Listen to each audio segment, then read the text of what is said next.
sent you. And as always, it's for the fans, by the fans. Don't miss the cookies. Planning for spring at Lowe's means big savings on outdoor power equipment, and Lowe's knows nothing feels better than free. Buy one select Ego string trimmer, leaf blower, or mower kit. Get one select 56-volt battery free. That's up to a $299 value. Power through spring with Ego, the #1 rated brand in cordless outdoor power. Because Lowe's knows home improvement. Valid through 4/3 while supplies last. Selection varies by location. Fan Run Radio, where Big Orange Country comes to talk sports. Start your morning off with your daily dose of talk sports with John Reed and Cody McClure from 8 to 11. Then it's Tony Basilio from 11 to 1. The Playbook with William Pattison from 1 to 3. And The Drive from 3 to 6. It's 10 hours of hard-hitting local sports radio every day, right here on the flagship station for Tennessee fans. This is Fan Run Radio, Knoxville.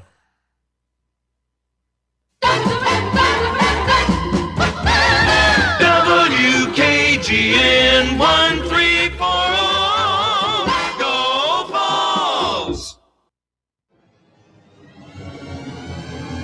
You're tuned in to East Tennessee's premier sports radio call-in show.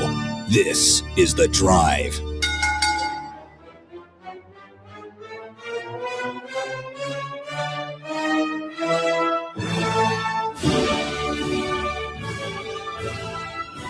And hello, good afternoon, and welcome to another stellar edition of The Drive here on Fan Run Radio. Russell Smith punching the time clock at 3:01 on this Tuesday, Bastille Day edition of The Drive.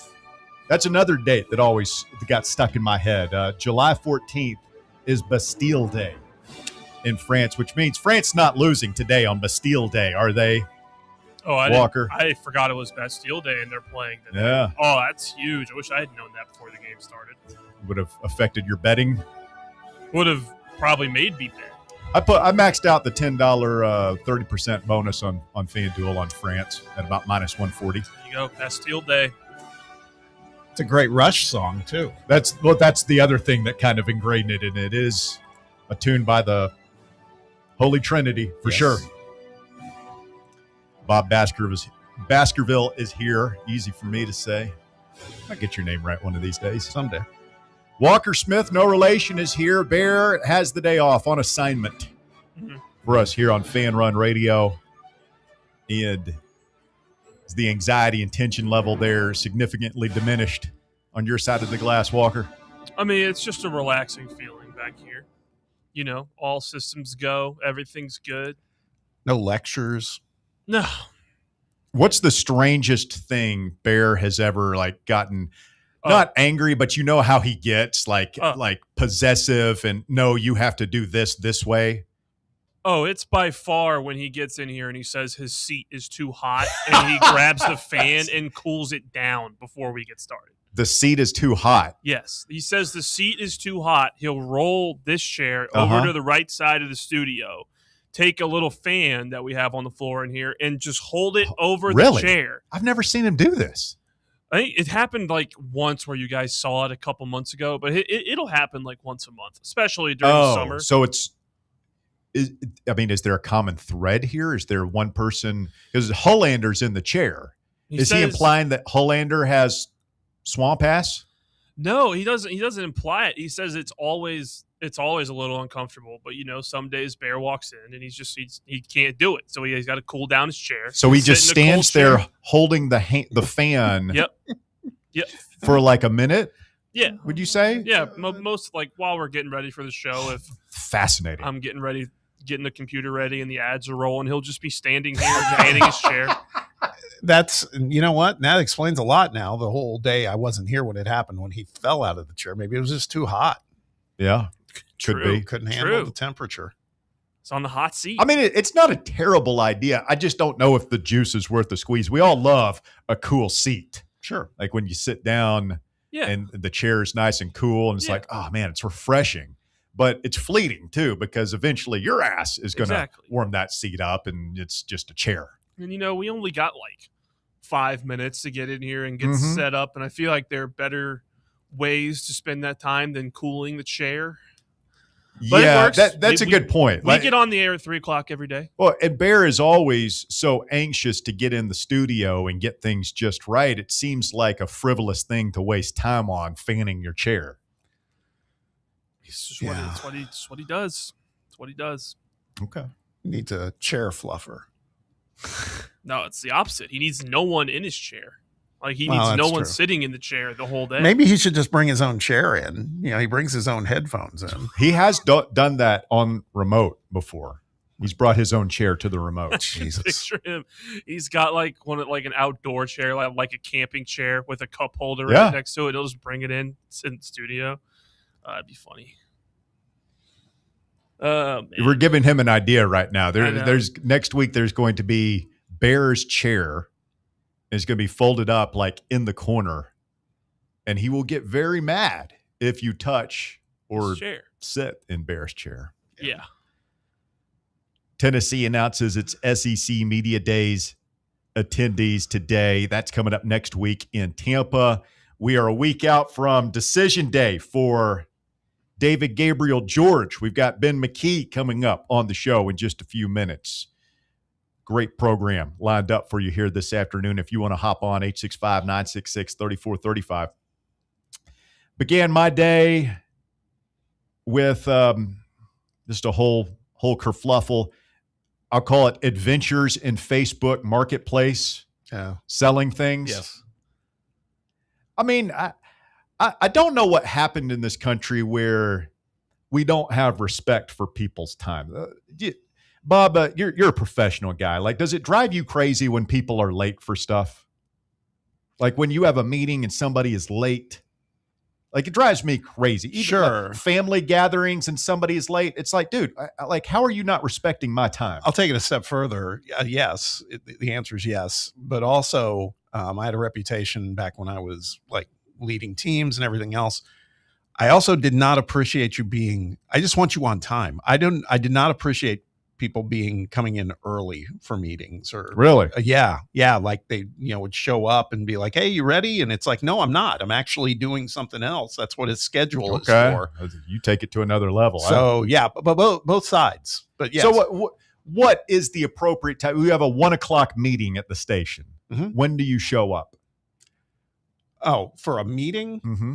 For a meeting, I'd show up a couple minutes prior. Yeah. I'm talking about like if it's like 12:55 or so.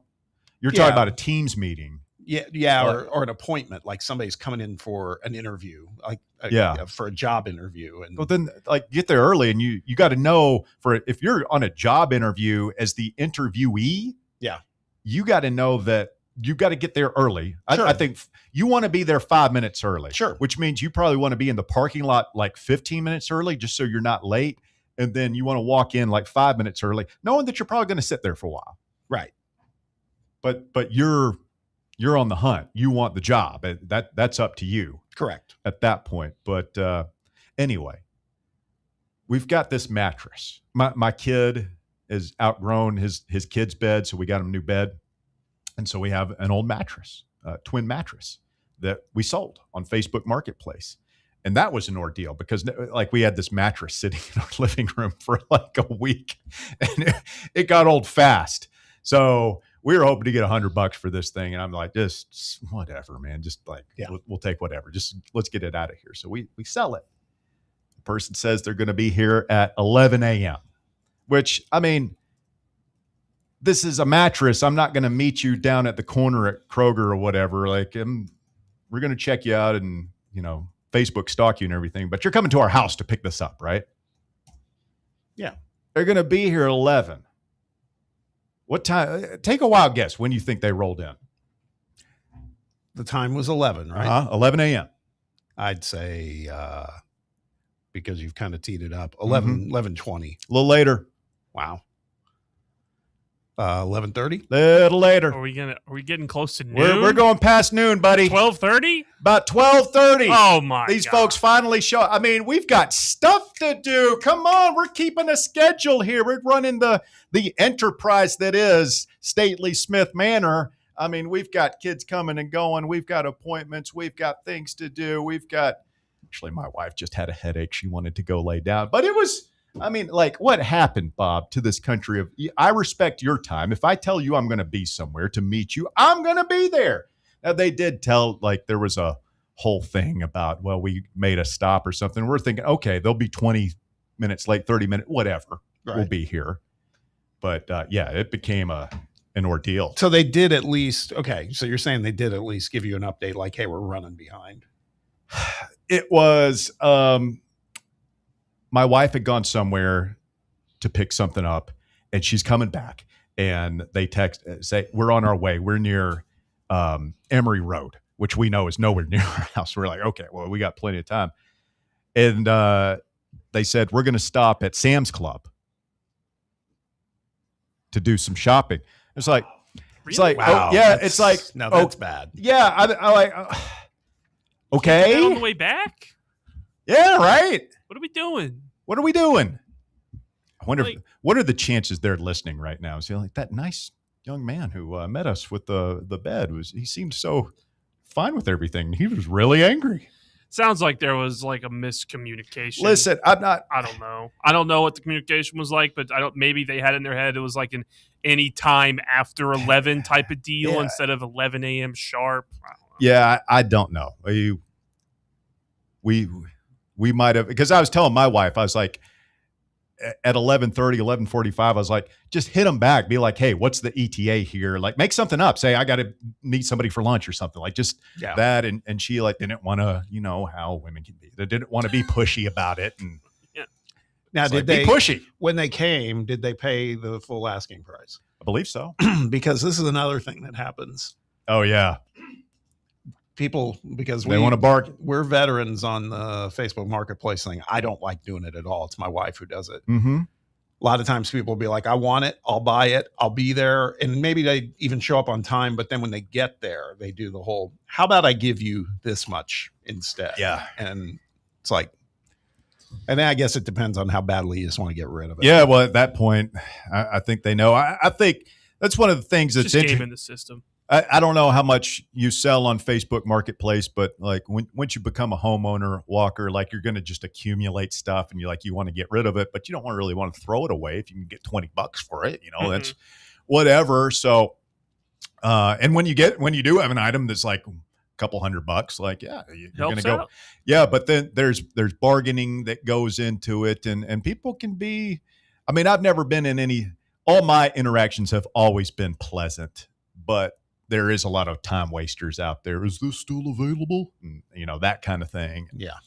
Then they want to bargain for it. It's like, it's a $20 teapot, ma'am. Like you either want it or you don't. We're not going to go back and forth on this. Okay. Yeah. I don't know. I've always kind of been on the other side of it where it's like, I feel like we need to go back to haggling a little more. Oh, I love haggling and I will haggle too at a certain point. But if you're listing it like a t-shirt for $20, I don't know. Like that's cheap for a t-shirt these days, to be fair. Well, it depends on what kind of t-shirt. That's true. Yeah. But there's only so much back and forth. Yeah. I'm not going to lowball the crap out of you on a $25 putter. Would you take 10 for it? I don't know. There are guys on Facebook Marketplace just on there for the love of the game. Just out there looking and seeing what's out there. Oh yeah. Yeah, I saw some lady was talking about her kid was running, not a scam. I mean, it was a hustle for sure, where that like somebody would come in and offer, and then like you'd have a friend offer somebody, and then you would come in and undercut them to get the price. I don't remember exactly what it was, but it was a pretty good, pretty good little hustle they had going, and then they turn around and sell it. Flipping stuff on Facebook Marketplace. Hey, man, times are tough out there. We're all tightening our belts. Got to find a way to make some scratch. Got bills to pay, man. Netflix is like $20 a month now. I think, I'm going through this right now. I think we talked about this last week. On Sunday, I just went through my closet. I have so many clothes from my corporate days. Like dress shirts and suits and a lot of it, and they're nice stuff, and my wife, you don't want to just take it to Goodwill. No, but my wife's $100. like, we should probably do something like Facebook Marketplace. But I hear these stories, and I'm like, oh my God, this could be horrible. I'd rather just take it all maybe to consignment, because then they usually consignment will like do some will pay you something, and it's not great, but it's something. Yeah. Then you're just done with it. Where do you do that? What is it? Planet Exchange. Okay. Is one, and then there's Plato's Closet, I think, is another. Huh. Yeah, I've heard of that place. I looked into that. Yeah. So I mean, that's another, but that's mostly for clothes and stuff. It's usually not like mattresses and whatnot. Well, the best place for like just selling miscellaneous items, mainly books, used to be McKay's. Yeah. McKay's was the best at that. Going there and selling old books and movies and other stuff, and then you go buy stuff. It was like book and movie thrifting. I've got like great. $50 in McKay's trade in my wallet right now. What are you gonna do? Can you There's one in Chattanooga. We went a month or so ago. We were down there and stopped in McKay's, like old times. Yeah, those were always fun trips as a kid, going to McKay's and just looking at stuff. Oh yeah, you find like a gem in there every now and then. I bought some old video games from there when I was young. Ben McKee coming up here just a few minutes. He's a big thrift shopper. Is he? No, I have no idea. This baseball thing is really exciting with what Elander's been able to put together. I mean, I half jokingly said yesterday, let's lengthen this thing out. I would love to see them bump baseball season, college baseball back a little bit. And, maybe we can have the draft coinciding with the College World Series or something, start the season a month later. This would really help the Big Ten teams we talked about, the cold weather teams. It would help us out. I mean, I'm sure those guys don't like getting out there and hitting balls with aluminum bats in February when it's 30 degrees outside, but it would certainly help those of us who like to talk about these things. I mean, can you imagine if like this time next year, we're in Omaha competing for a national championship with this great squad that Josh Elander has developed. And then, the season ends, you go into SEC media days and boom, you're in football. That would definitely make it more year round for sure. I mean, how long has it been since the College World Series wrapped up? About a month. Extend it a few weeks and have it like it's July 14th instead of it ending in the middle of June. Have it end at the end of June. And then you go into July. July's going to be off anyway. People say it'll be hot, and it will, but it's hot in June too. I mean, it's going to be hot out there. I don't know. Put a roof on that thing. What do you want from me? I'd say if they do if you push it back, there will probably be more talks about them leaving Omaha for the College World Series. Which I don't know how people would feel about. Do what? Oh, like having it somewhere else? Yeah, because it'd be too hot. I don't know, man. Doesn't seem like that's very even if you think that's a good idea to play it somewhere else, it doesn't seem like that's in the cards anytime soon. No, probably not. Probably not. They just built that ballpark like 10, 20 years ago. Is it only for this? Yeah, it used to be at Rosenblatt Stadium. Because it's Creighton Stadium, right? I believe they play there. Yeah. But I guess is it Charles Schwab Field? Like they've had the Big Ten tournament there too. But it's not like Creighton Stadium. Is it the City Stadium? I don't know how that works. I don't know. It's a good question. I believe it's Omaha. Okay. City property. We'll take a quick timeout. The Drive, Fan Run Radio, Tuesday afternoon edition of the show. We'll go inside Josh Elander's embarrassment of riches with Ben McKee of Go Vols 24/7 when we continue next right here on Fan Run Radio.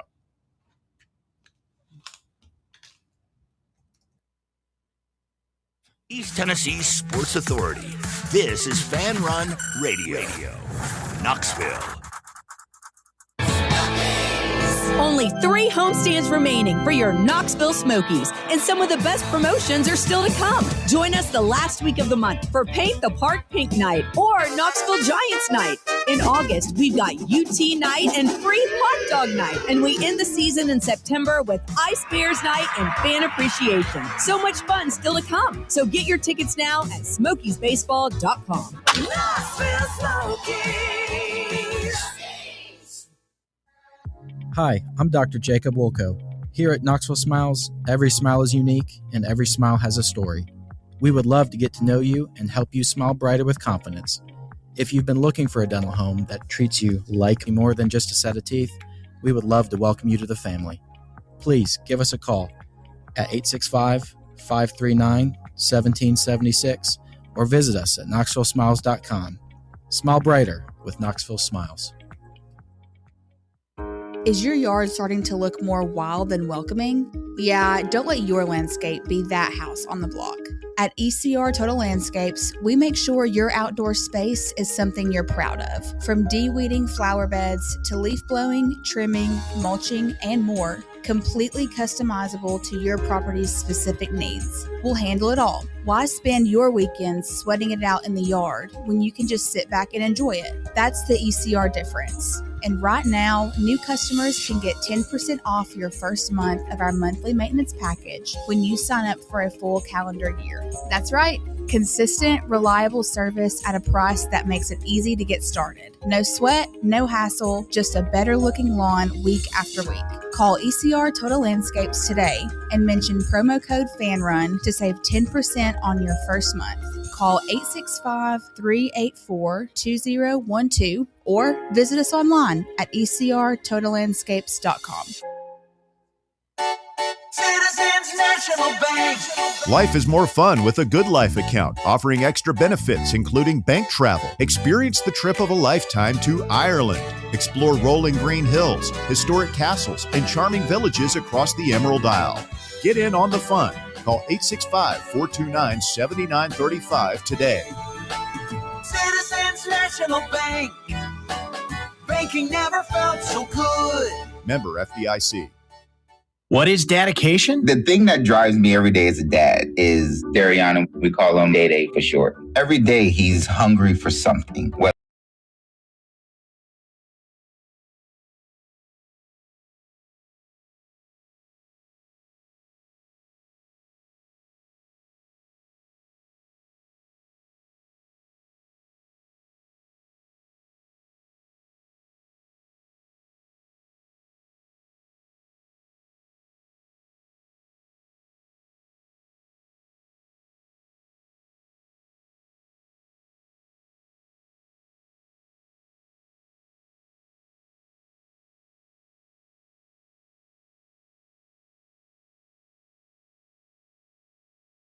Go Vols 24/7. Good afternoon, Ben. How are you, sir? I'm great. How are y'all doing? Hey, man, we're doing good. Just trying to make it through. We're kind of a neat point in the calendar, right? Here locally, it's kind of the calm before the storm of college football getting fired up. But this is where a lot of the background work takes place now. The hoops work being done. They've opened some of those practices up. Obviously, football off season. A lot of weightlifting, running, things like that going on. And in baseball, you've got this new quick flip roster season, and few have done it better this year than our guy Josh Elander and Tennessee baseball. Ben, talk a little bit here for us about, just what this past weekend meant for next season for Josh Elander and the Vols. Yeah, it was a massive weekend, and the Vols are now set up to really make a run at Omaha and beyond. I think they have the pieces based off of how this weekend went to truly compete for a national championship next year. Just looking at the roster on paper in July, a long ways to go before opening day or even SEC play. But on paper in July, I don't know that they're really missing anything. They've got experience. They've got talent. On the pitching side, they have lefties, they have righties, they have starting options. They should have a revamped bullpen. They went out and got one of the best pitching coaches in the country. On the position player side, they have plenty of infielders. They have catchers. They're loaded at first base because they have so many catchers. You get Andrew Duncan to school, the Wright State transfer, so you should have your starting center fielder there.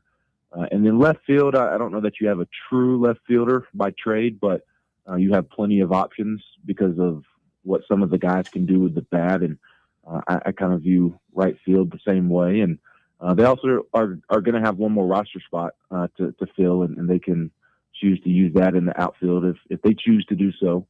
So they've got talent, experience, potential, whatever word you want to use, they have it for next year.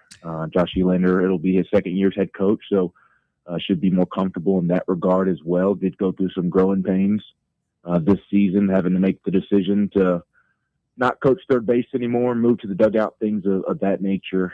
I don't expect him to take a Major League Baseball job in late October, so I don't think they'll have that to deal with this time around either. So this weekend was huge. We already knew they were going to have a good team just with the way the program is at nowadays, but it was absolutely perfect for them. I don't think the weekend could have gone any more perfect, assuming Jake McCoy makes it to campus after being selected late in the draft.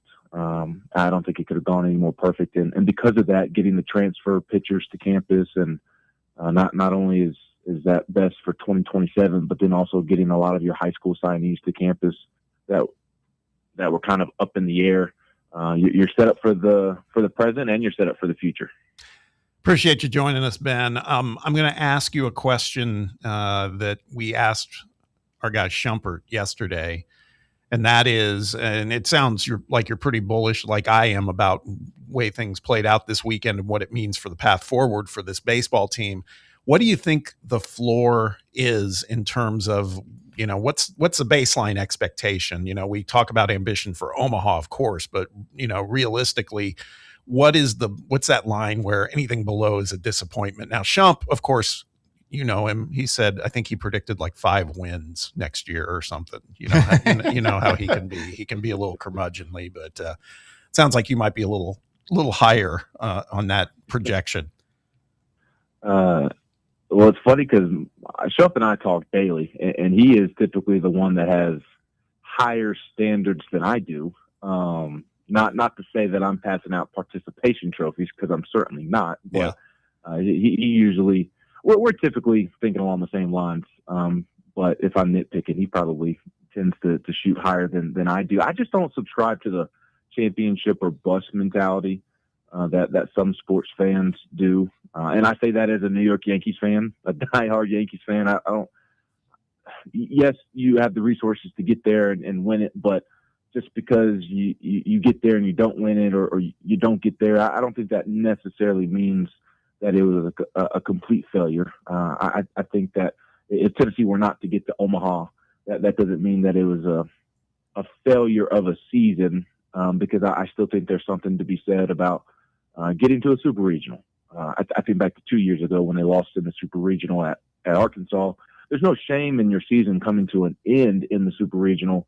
What was shameful about it is the way you lost at Arkansas, how much they were a better team than Tennessee, but also you had to go play in a super regional at Arkansas because you lost, like 5 out of your last 6 SEC series. So there's obviously, there will be circumstances, and it's hard to clearly define what will or won't be a successful season. But I would say the baseline is like, this team certainly needs to get to a super regional. That would be my baseline of not complete failure. But there's no doubt that, again, going back to my last answer, with the talent and experience that they have on the roster, this is a team that should, if it all clicks, end up in Omaha. And then once you get there, just kind of let the chips fall where they may. I mean, that's like advancing to the Elite Eight in the NCAA basketball tournament. So that is certainly the expectation, getting to Omaha, winning the national championship. But if you're asking me the floor of expectations, I would say super regional, based off of what they've done this offseason with Austin Knight coming in and the acquisition of talent. Talking with Ben McKee this afternoon here on Fan Run Radio. Ben, won't ask you to go through to construct a batting order for us, but it is fun to think about the tough decisions that Josh Elander is going to have to make next year. Give me your around the diamond starting 9 as you see it if you had to fill out a lineup card? Oh, that is a tough one. I was just joking with my buddy Will Heflin that on our podcast from January to start of SEC play next year, we're going to have 1,000 conversations of the possible combinations that Josh Elander is going to be able to throw out there. I mean, they are so deep to where there are guys who deserve to be starting. They're going to be on the bench just because there's only 9 spots and they have acquired so much talent this offseason. So it's going to be fascinating to see how it plays out. I can't wait for fall practice to get out there and watch them scrimmage. Competition is going to be at an all-time high. I mean, it is every single offseason with the way Tony and Josh have recruited during their tenure. And I think this year, in terms of competition in the fall, it's going to be up there with any of them. For example, you have 3 shortstops coming in Chris Ramirez from Cal Baptist, Trevor Sanders from Baylor, and Mario Trivella from Florida International. And only one of those guys can play shortstop. Now the good news is, in speaking to some people around the program, none of the 3 are high maintenance. Like, of course, they want to play shortstop. They're going to compete for it. But I was told that, I'm paraphrasing, that the 3 could basically care less who else is on the roster. Because in today's day and age of college athletics, I start asking, like, all right, well, how did Chris Ramirez take it that Trevor Sanders and Mario Trivella are coming? And the answer is, well, he has confidence in himself. He didn't really care. And then it's like Mario Trivella, the third one to commit, he's low maintenance. Trevor Sanders, he just wants to compete. So I thought that was really cool to hear, and something that needs to take place as this leadership needs to be better next year. But my starting 9 today, I would put Stone Lawless behind the plate. I'd put Levi Clark at first, Wyatt Hanoian at second, Chris Ramirez at shortstop, Blake Grimmer. I'd probably put Trevor Sanders at third, actually. Mm-hmm. Blake Grimmer in left, Andrew Duncan in center, and then like Trent Grenlinger or who am I forgetting? Blaine Brown. Yes, and right, or possibly a wild card that Tennessee has up its sleeve, and then whoever kind of gets left out of those last couple of names, I think would be the starting DH. On the mound should be interesting too, just to see who ends up being a starter. Where's the health at with a lot of these guys? Where's Landon Mack as he tries to rest this offseason and avoid surgery? Brady Trosclair, the Northeastern State transfer, where's he at health-wise? But if you are able to get Jake McCoy to campus and those other guys who are coming off injury like a Parker Detmers, you're going to have plenty of starting options. So I'm fascinated to see how that shakes out as well. I mean, with the pitching staff, I think the only thing we know for sure is Cam Appenzell is probably the Friday night starter. Assuming Landon Mack is healthy, he's another starter, and then it's just going to be a lot of competition to see who fills out that third starting spot and the bullpen roles. It's pretty aligned with some of the stuff Russ and I've talked about, Ben. One guy you didn't mention, and it's easy not to mention somebody because there's so many at this point, is Braden Kersey, right? I mean, yes. That's another one, another bat. So, does look good. This is something you're closer to the program in Elander than we are, of course. And we had Jack DeLongchamps on right before the college super regionals and the College World Series began, and I really like Jack's insight on stuff. And he talked about, just from an outside perspective, I know he's kind of close to that Tennessee program and has been in the past, but he said he felt the Elander hire was a home run hire, to quote him. And I think we're so close to it, and we've had moments all season long this past season where we were highly critical of what was going on with Josh, but we were also trying to qualify it. Like, look, man, he took over a team in October, wasn't quite his roster. For better or worse now, going into it, we've talked about the floor, the ceiling, all these other things. Feels like the expectations are going to be super high for this team. But from your perspective, you feel Josh is the guy that's up to it? Yes, and I will quickly say that I do think Braden Kersey will have a role in this team. That was an accidental. Oh no, I know. Slip of the mind. No, it goes back to the comment I made earlier. Like, so out of all those names we talked about, a couple of them are going to have to sit, which is kind of crazy to think that a couple of those names are going to have to sit. But he could play first base, could play third. I'm curious to see how he translates on the mound too. But he's a big bat that will certainly be in the fold. But yeah, I think Josh is up to it. And of course, I would never disagree with anything Jack says. He's the GOAT, the young up and coming GOAT of college baseball. He's fantastic. It's been a joy to get to know him the last couple of years. But I do think Josh is up for it. I just think this past season was just such a mess. Just not really anybody's fault, but just with Tony deciding to leave, it was chaos. And I really believe, I know I said I don't pass out participation trophies, and I'm not trying to at all or make an excuse, but I think given what all took place, I mean, I think it's pretty. I think it was a pretty dang good season for them to get to where they ended up, and it just ended with a sour note because, yes, the finish was very ugly with how they performed against East Carolina at the plate, and then VCU as well. But that was a baseball team that did get better over the course of the season. The second half of SEC play, they improved weekend to weekend, and they were playing pretty good baseball going into that regional in Chapel Hill. And in hindsight, I think that the break in between Hoover and the regional really quieted the offense and ended up hurting them because the offense was much better that second half of the season than it showed in Chapel Hill, where it looked like they couldn't hit to save their life. Now, part of that was also Knight and his brilliance with East Carolina, but I think if they're able to go straight from Hoover to playing in the NCAA tournament, I don't think you see the offensive performance that you saw. But that's neither here nor there. I still think it was a successful season. Certainly did not meet the expectations of what the program now has because of what Tony and Josh have done the last decade. But I kind of graded last season on the curve. And I say all that to say that my opinion on Josh Elander has not changed. I know how players respond to him inside the locker room and on the field. I know how they play for him. I know how he recruits. I know how he coaches and develops, like all the boxes we talked about. Because I thought it was a home run hire at the time, too. And I wasn't just saying that because they promoted him because they kind of had to at that time and at that point in time when Tony left. I would say it even if Danny White had elected to hire him like in a normal manner, had a normal coaching search because of the recruiting, the relationships, the development, Josh's personality. He's a phenomenal person, human being. He just gets it. He's very organized. He's buttoned up.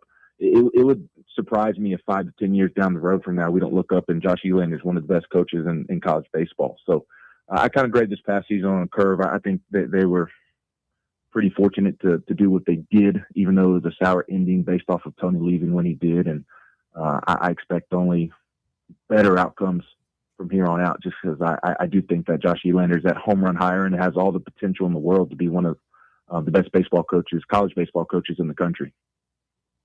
Hey, Ben, talk about that coaching transition and Tony Vitello having a rough go of it at San Francisco. And you knew that it was going to be difficult when you just look at that. I mean, there's a reason they're making a managerial change last year, right? Right.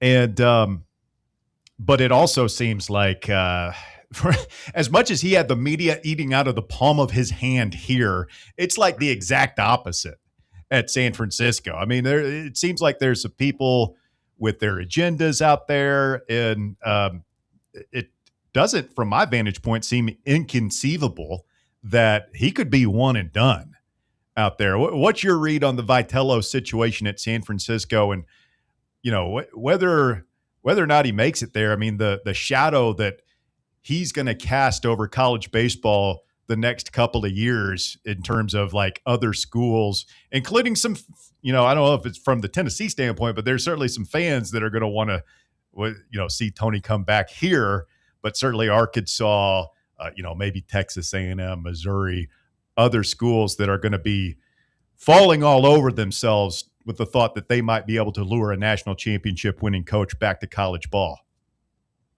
Yeah, that is a loaded question. I have so many thoughts on that entire situation because it is so complex. There's so many different angles to it. First and foremost, I hope the Giants give Tony time. It has not been a smooth ride this year, and Tony has certainly made some managerial mistakes. but I think the biggest issue is the personnel on the roster. First and foremost with the bullpen. That bullpen is atrocious. I mean, that bullpen is just as bad as the Tennessee bullpen this season.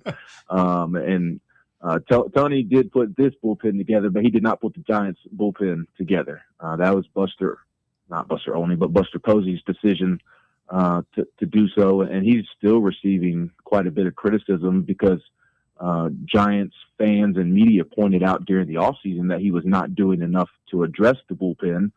And now look at it. It has cost them a number of games. Not that they were going to win a World Series or make a deep run or anything, but they would not have been out of it at the break if he would have addressed the bullpen. And then I also had the opinion that Rafael Devers is just a losing player. I mean, he's a heck of a natural talent, but he when he's being paid that much, he doesn't have the personality to really lead the team in which you hope your best player can do. So I think it's more of a roster issue than a Tony issue, and I hope that the Giants give Tony time. But I do agree that it is conceivable that he is one and done, and that would be unfortunate for Tony because I don't think that he deserves that.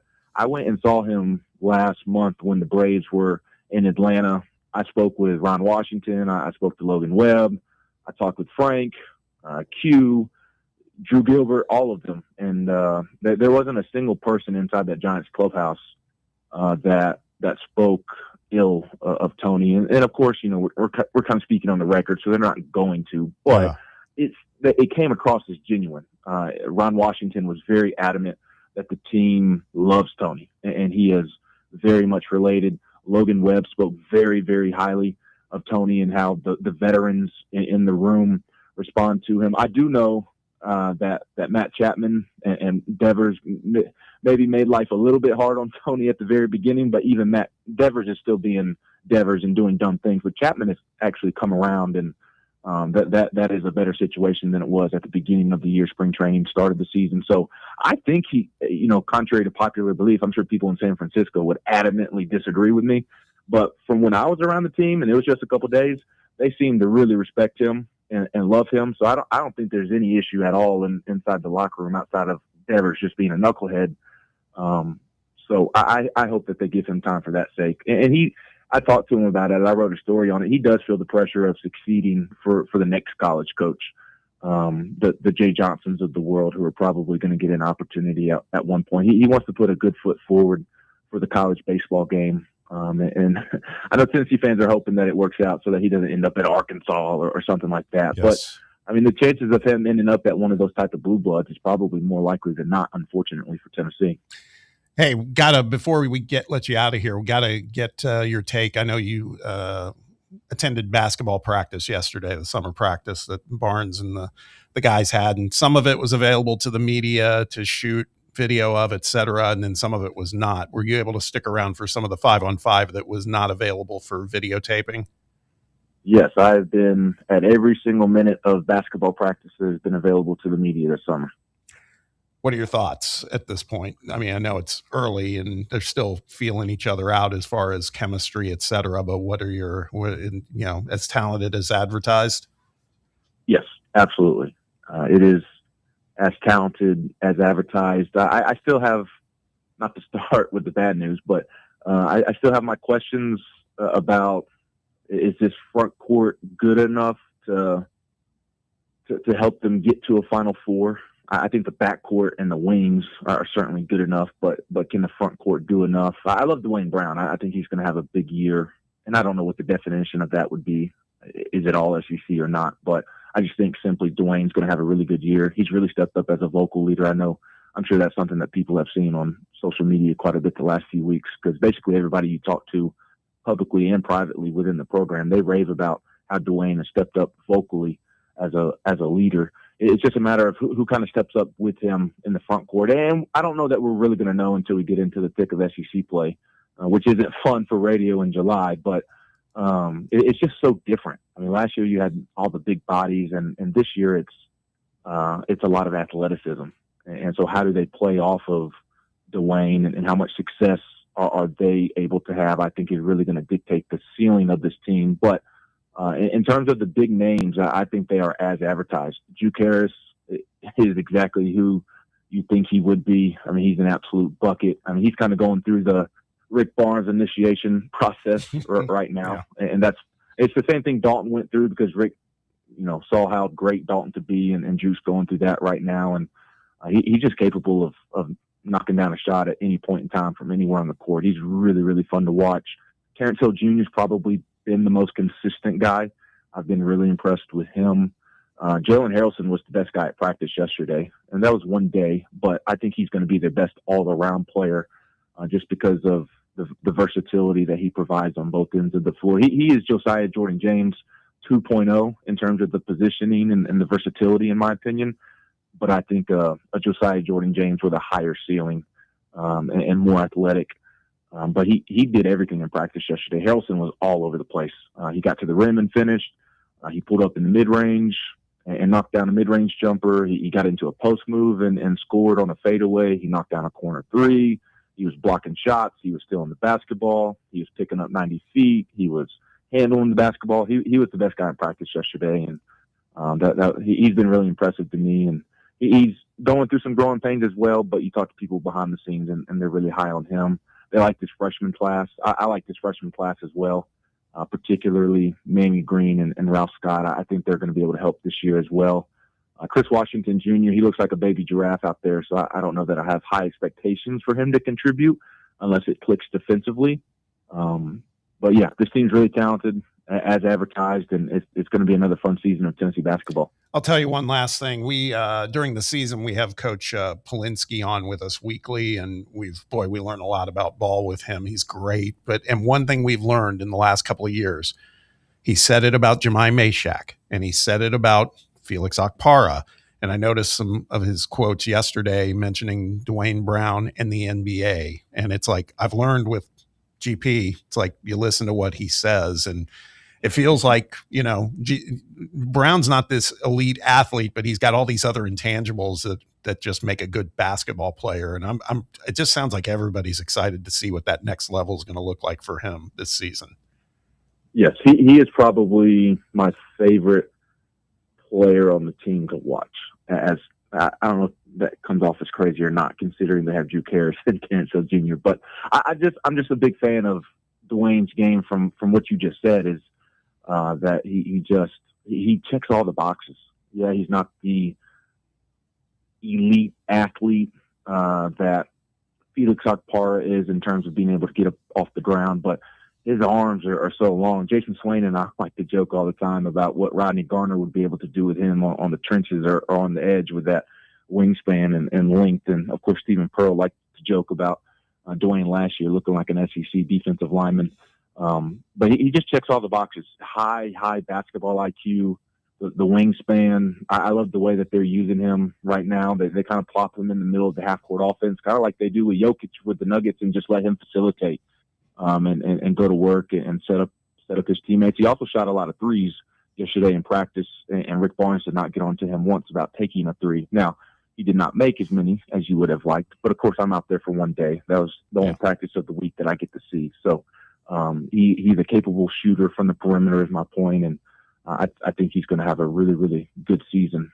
He just checks all the boxes. He's capable of doing everything, and I love him because he reminds me of one of my favorite players of all time, Zach Randolph. And not at all saying that he's going to be what Zebo was, but just in terms of being able to, he doesn't have the craziest vertical, but he just still makes everybody pay from the ground.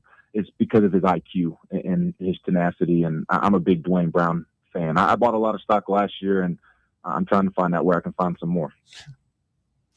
On the Dwayne Brown exchange, I don't know. I don't know anything about stocks. That's disregard completely. All right, Ben, we appreciate the time, my man. He's Ben McKee, Go Vols 24/7 for all the latest on all things Tennessee athletics. Thanks, man. We'll do it again soon. Thanks, guys. Y'all have a great week. Thank you, Ben. Ben McKee, one more time on the program. Got to take a quick time out. When we continue, we wrap up hour number 1 of the show. More Fan Run Radio coming up. The Drive. 105.7 FM, 1340 AM. Online at fanrunradio.com and streaming on the free Fan Run Radio app. This is Fan Run Radio, Knoxville. What kind of day is it? It's a White Claw day. Grab a pack, grab your friends. Everything else in life can wait. Your friends should. Let's go. White Claw. Grab life by the claw. Please drink responsibly. Hard seltzer with flavors. White Claw Seltzer Works, Chicago, Illinois. Fall fans, reimagine your home at Broadway Carpets and Flooring for any remodeling or building needs. With a variety of carpets, rugs, hardwood, vinyl, and stone, Broadway has all the flooring and installation options you're looking for, including pet-resistant products like Pet Perfect Carpet from Shaw Floors. Visit their showroom in downtown Knoxville or the location in West Knoxville located on Kingston Pike near Pellissippi Parkway today. Okay, so we really need uniforms and equipment for this season. Can I trust you with that? Cool, I'll just order them online. What? Yeah, I'm going to hop online and I'm going to get them ordered. Hold up, that's not a good idea. We shouldn't just spend money on some random online retailer, okay? I mean, it seems pretty convenient. Trust me, it's a terrible idea. Let me simplify this for you. SM Athletics. Okay, how do you pronounce it? SM Athletics? They're the go-to for uniforms and equipment, whether it's for universities, high schools, youth leagues, you name it. So why wouldn't you rather go with professionals who can guide us through the process, design the perfect uniforms, and deliver the best equipment? Yeah, I guess that makes sense. What's the name again? SM Athletics. Right. It's definitely smarter to go with a company that emphasizes customer service, fair pricing, and, of course, excellent products. Exactly. So, yeah, I guess it's settled then. For uniforms and equipment for all sports, it's SM Athletics. Are you thinking of buying a home but don't know where to start? Well, call VFL Josh Travis, your local mortgage expert with Foundation Mortgage, based right here in Knoxville. Whether it's your first home or your forever home, he'll keep the process simple every step of the way. To get started, visit mortgagebrokerjosh.com or call 423-312-9777 today. Foundation Mortgage Company, LLC is an equal opportunity housing company. NMLS number 1387311. Welcome to Axle Logistics, where excellence isn't just a goal, it's an energy. As a leading third-party logistics company, Axle is powered by an award-winning culture built on a work hard, play hard mentality. Here, the drive for success is contagious and hard work never goes unnoticed. Whether you're just starting out or looking to level up, Axle Logistics is the place to launch your career. Join us and take your ambition to the stars. To learn more, visit axlelogistics.com.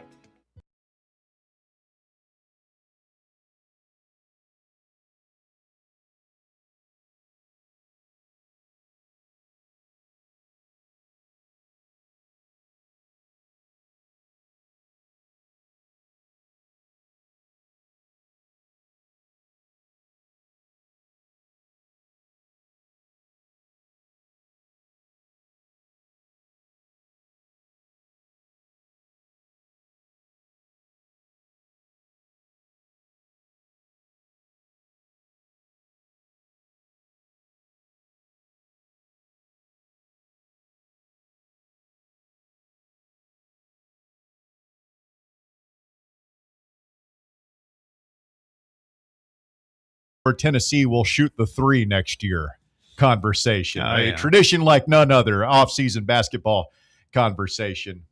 I mean, I remember this conversation going all the way back to Zach Kent Cook. Man, that's a blast. Remember, he was going to be raining in threes, and then it was Kyle Alexander was going to shoot threes. I don't think we ever had that conversation with Fulke. No, it was Adu. Adu, certainly, and he did for a minute, but then Barnes would always pull the choke collar once we got to SEC play. Felix looked like he had a stroke last year. Felix, yep. And then he quit shooting them after about I have a feeling he was told in no uncertain terms that if he didn't stop shooting them, he would I'll not tell play you anymore. That I was watching some of the video of the practice, that Christian Furman kid, who I think most people don't have high expectations for him. But man, if Bear were here, he would be raving about his physique because Bear tends to get into that. But Furman is like chiseled, man. That I did not see coming.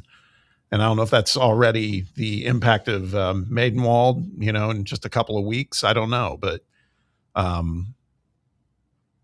That is the one thing I'm a little concerned about is as high as everybody is on Dwayne Brown, and that's great. He's 6'8", 6'9" at the end of the day. So, I mean, the question is, do we still have bigs that are going to be meaningful?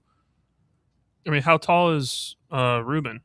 He's like 6'11". Yeah. Yeah, but can their play convey their level of play from, the Atlantic 10 convey to SEC? That's the unknown. Yep. Same thing with Braden Liu.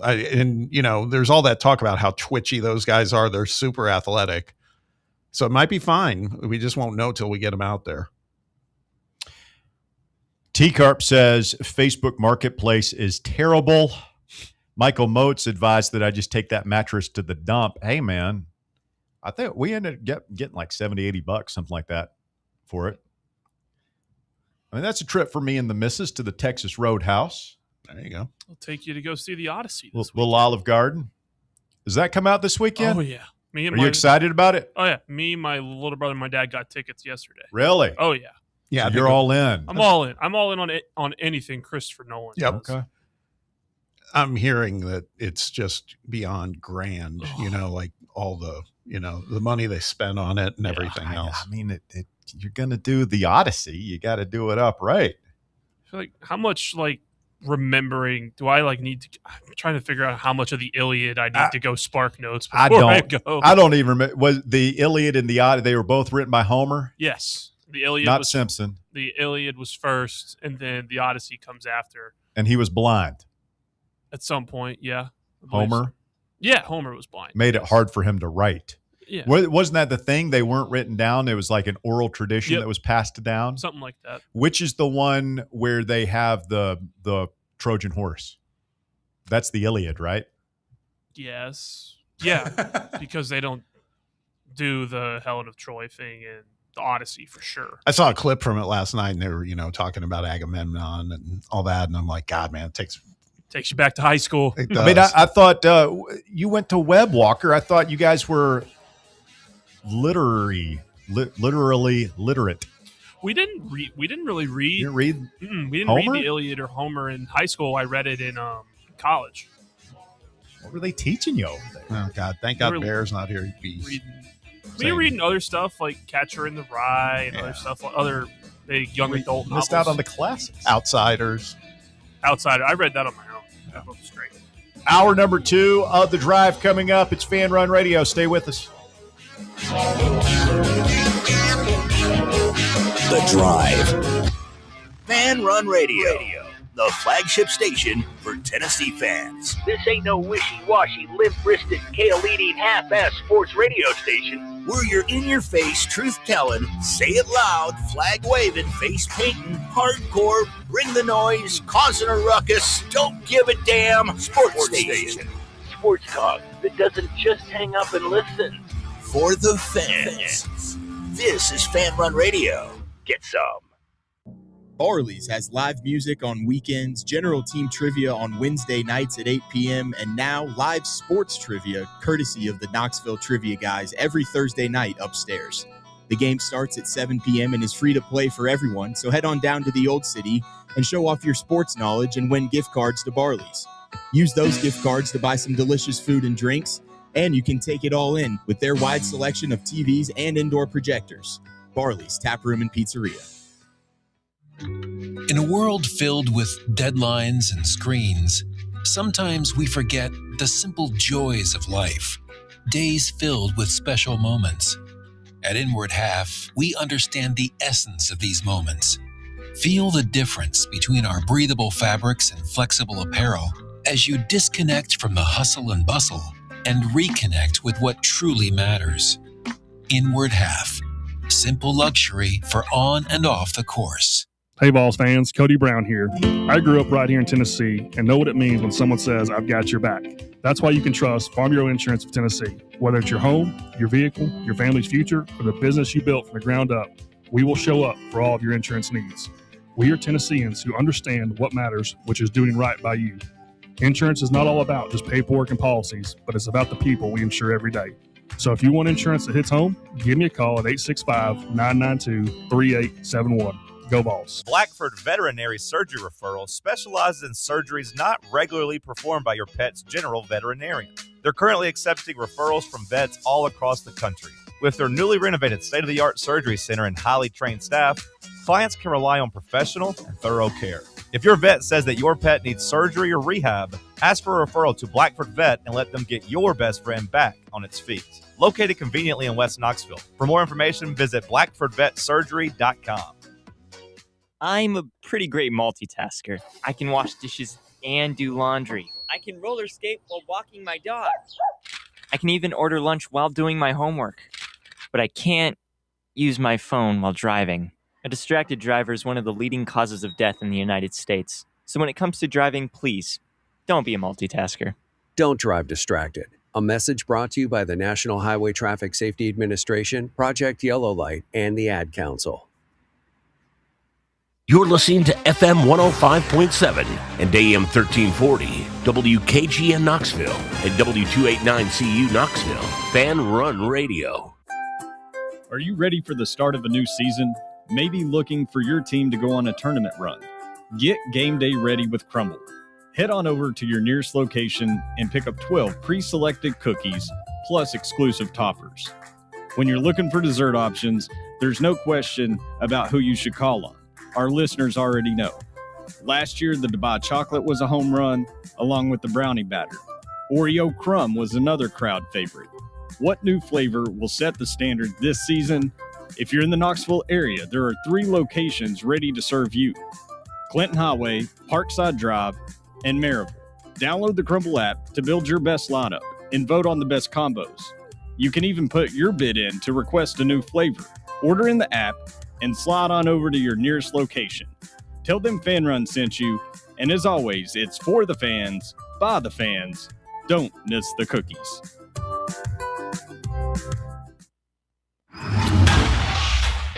It's time for the Drive's Top 4 at 4. Hour number 2 begins with the top 4 at 4, brought to you by ECR Total Landscapes. Walker Smith, what you got? Thank you, Russ. At number 1, Tennessee football announced today that Arion Carter, Sean Bishop, and Jeremiah Thielander will join Josh Heupel next week in Tampa for SEC Media Days. Carter was at Media Day last season, while this will be Thielander and Bishop's first time at the Media Frenzy. Interesting that we're sending juniors now to SEC Media Days, but I guess in the day and age of rampant transferring and NIL and whatnot, class designations don't mean as much. I saw some people saying if Heupel really wanted to mix it up, which of course he doesn't, you'd take both the freshman quarterbacks down there, wouldn't you? Oh, I mean, God. if you wanted maximum publicity for your school, you would take George and Faison. How awesome would that be? I can't. That'd be unreal. Never do it, right? It would never happen, ever. No. I mean, it kind of goes with the fact, though, that for the past 2 years, we forget how young this team is. Kind of makes sense that we got to send a junior that are our most experienced players. And you surprised that Thielander, who is probably not in line to start, barring injury, gets the call here? Nah, I'm not. I wouldn't say I'm too surprised. I mean, we're not going to send one of the transfers over there that are going to be starting. Send the 2 linebackers who are leaders of the defense, and send Sean Bishop, who is. If you could pick 3 guys from the football team this year that you would most like to hear from besides the quarterbacks, who would it be? I'd love to hear more from Amari Campbell because he's going to be very, very important to this defense. Xavier Gilliam, just about him and all that. And on the offensive side, I'd like to hear from Staley. Staley would be good. I kind of want to hear a lot about David Sanders and how much better he's going to get between last year and this year. Ethan Davis would be a good one. Ethan Davis. I mean, Deshaun Bishop, too. I mean, sure. He's, by a lot of, EA's projections with the new college football game, he's projected to be the best player on our team, Sean Bishop. Like, in terms of EA ratings and whatnot, he's the highest rated guy on our team. Going to need it. Yeah. I just wish Chaz Coleman had stuck around. I think he'd really represent the school well if he went down there in his, shorts with his underwear showing and a wife beater. Broke into some rhymes for for the media. Yeah. Take your most entertaining guys. Why not? Should. Due to hear from the quarterback soon, even though we never will. Has SEC Media Days jumped the shark as an event? We had Do the still same need conversation last year. Well, I think we've had the same conversation for 3 or 4 years now. No, we always find something from it. It's not the Bruce Pearl days, obviously, of like when you were covering it and you would go down there and see him. Will anything interesting happen? Well, yes. Oh yeah. I think with the coaches, Kiffin. Yeah, I mean, Not with our coach. There will, not our coach, but some of the others. Yeah, I think Okay. Will Stein's going to, throw some battle. Willie Cauley lines Stein. down. I really do. I think he's working hard to try to drum up respect for what they're going to be doing at Kentucky. Shane Beamer, Eli Dorkwitz, those guys might say something dumb. Kirby's always good for a nice quote, a sometimes provocative quote towards other people. I'm looking forward to seeing how Sark handles the pressure of, dude, when are you going to win something? Which I think is the entire vibe around Steve Sarkisian now. Yeah. So you got to get over the hump. When did they made it to the college football semifinal? And who did they make the playoff last year? No, they didn't. Not the 2 year years before. ago, they lost to Ohio State in the semi. They beat you, your boys. Yeah, I was at the Georgia Dome. I was at that game. Yep, You remember that? every minute of it. Oh, Sam Levitt's coming out party. Should have won that game. Fourth and 16. Just got to get a stop. We go 0 blitz and let him walk in. It's dumb. Whatever. I'm not mad. Definitely not mad. You processed it. You're past Definitely it. processed it and passed it. Sure. At number 2, Michigan AD Ward Manuel knows he's under fire, but he's defending his accomplishments and reiterating his desire to remain with the school. Manuel acknowledged that his job could be in jeopardy and said that he has had several conversations with Michigan leadership in recent months about a potential buyout of his contract, which has 4 years remaining, but he said it is not his intention to leave. In that same article, there were a bunch of quotes about how, people that say that Michigan would have had the same amount of success that they had even if he wasn't there might not be great. I'm just reading this note from Rachel Bachman of the Wall Street Journal, who's covering this for some reason. She says that a year before Sharon Moore was fired for an inappropriate relationship with a staff member, the school's athletics director told him not to travel with her, according to the investigation. Well. So they knew their married football coach was sexing one of his underlings. Well, when this initially came out, it did come out that Michigan had known about it for a while. And that's why the investigation started back in December. Because people was like, oh, so Michigan knew about this for a while? Like, I'm pretty sure the staffer came out and, apparently had made complaints. Bob, you've run big companies before. What is the CEO, in this case, the athletics director's responsibility to the organization there? You've got a higher up doing something that we all know not to do. Morally, ethically, but also professionally. You don't dip your pen in the company ink, so to speak. As a boss, what are you supposed to do in that situation? I'm guessing what Ward Manuel was probably doing there was at a minimum trying to get, they were trying to get more facts. And also they have to protect themselves from a potential lawsuit coming from the female. Yes. So, that's why they couldn't move too quickly on this, but this is probably a little too much. They probably held information for too long. I mean, if it's Harbaugh and you find out that he's doing something like this, or, Bobby Petrino basically got fired for this. At a certain point, are you untouchable? Is it worth the lawsuit? Like if a Nick Saban or an Urban Meyers, something like that happens and it's well, yeah, we might get sued, but we'll just have to take that bullet because we've got a goose that's laying golden eggs here.